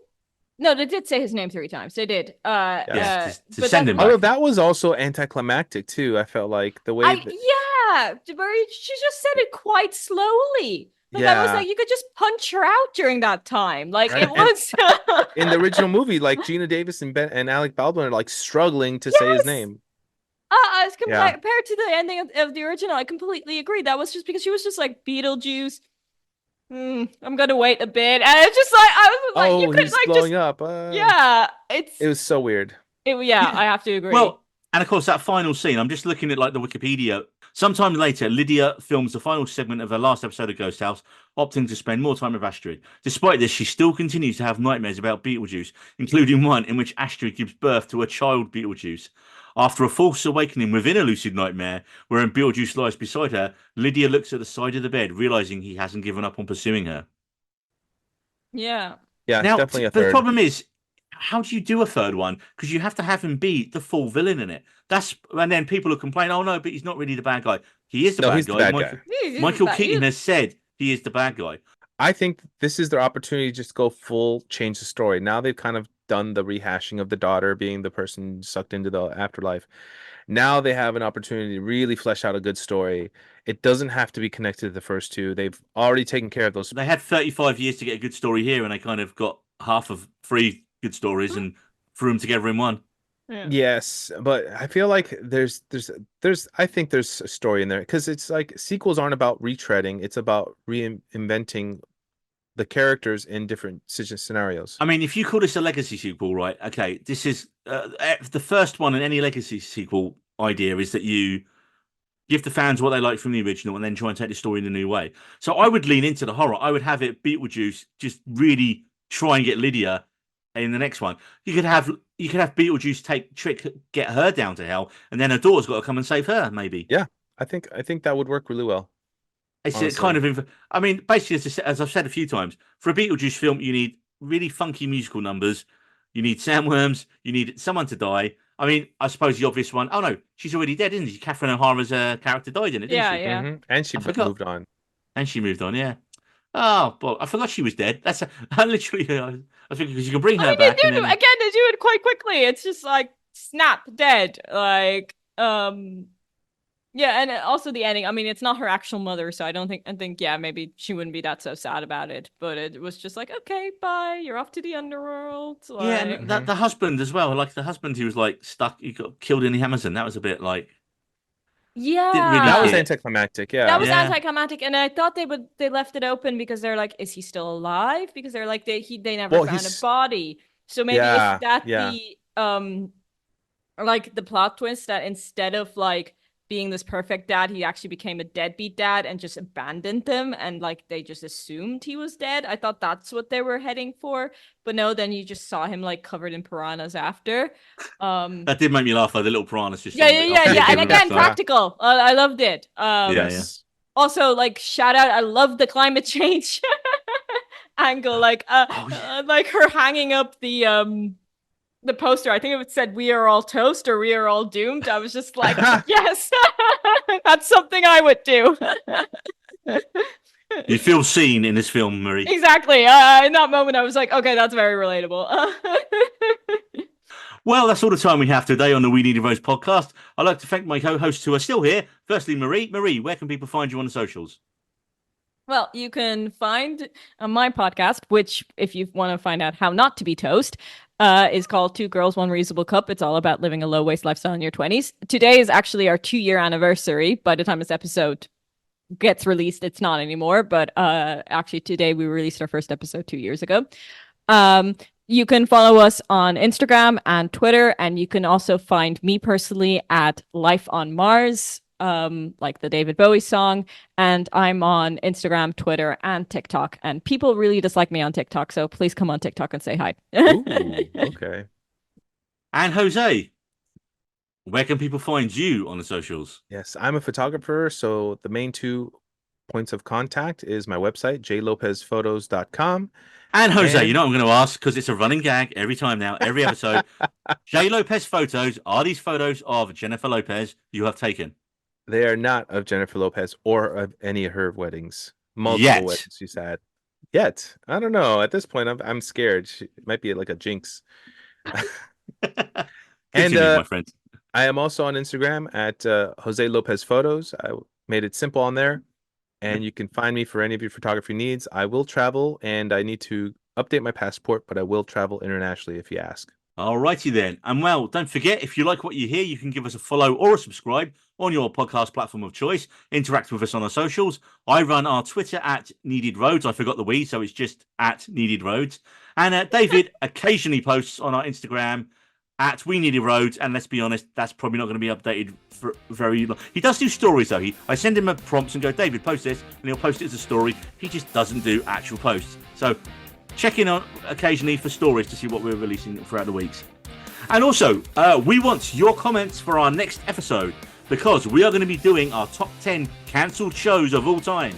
And already, we just had the idea for this today as we record this, and there are so many people commenting already on this on our social. So drop us your favourite dearly departed shows that were cruelly snuffed out before their time, and if they're not in our list that we have, we'll give them a shout out on the episode. Right. I'm off to say Beetlejuice 2 more times and see what happens. See you next time, folks. We Needed Roads.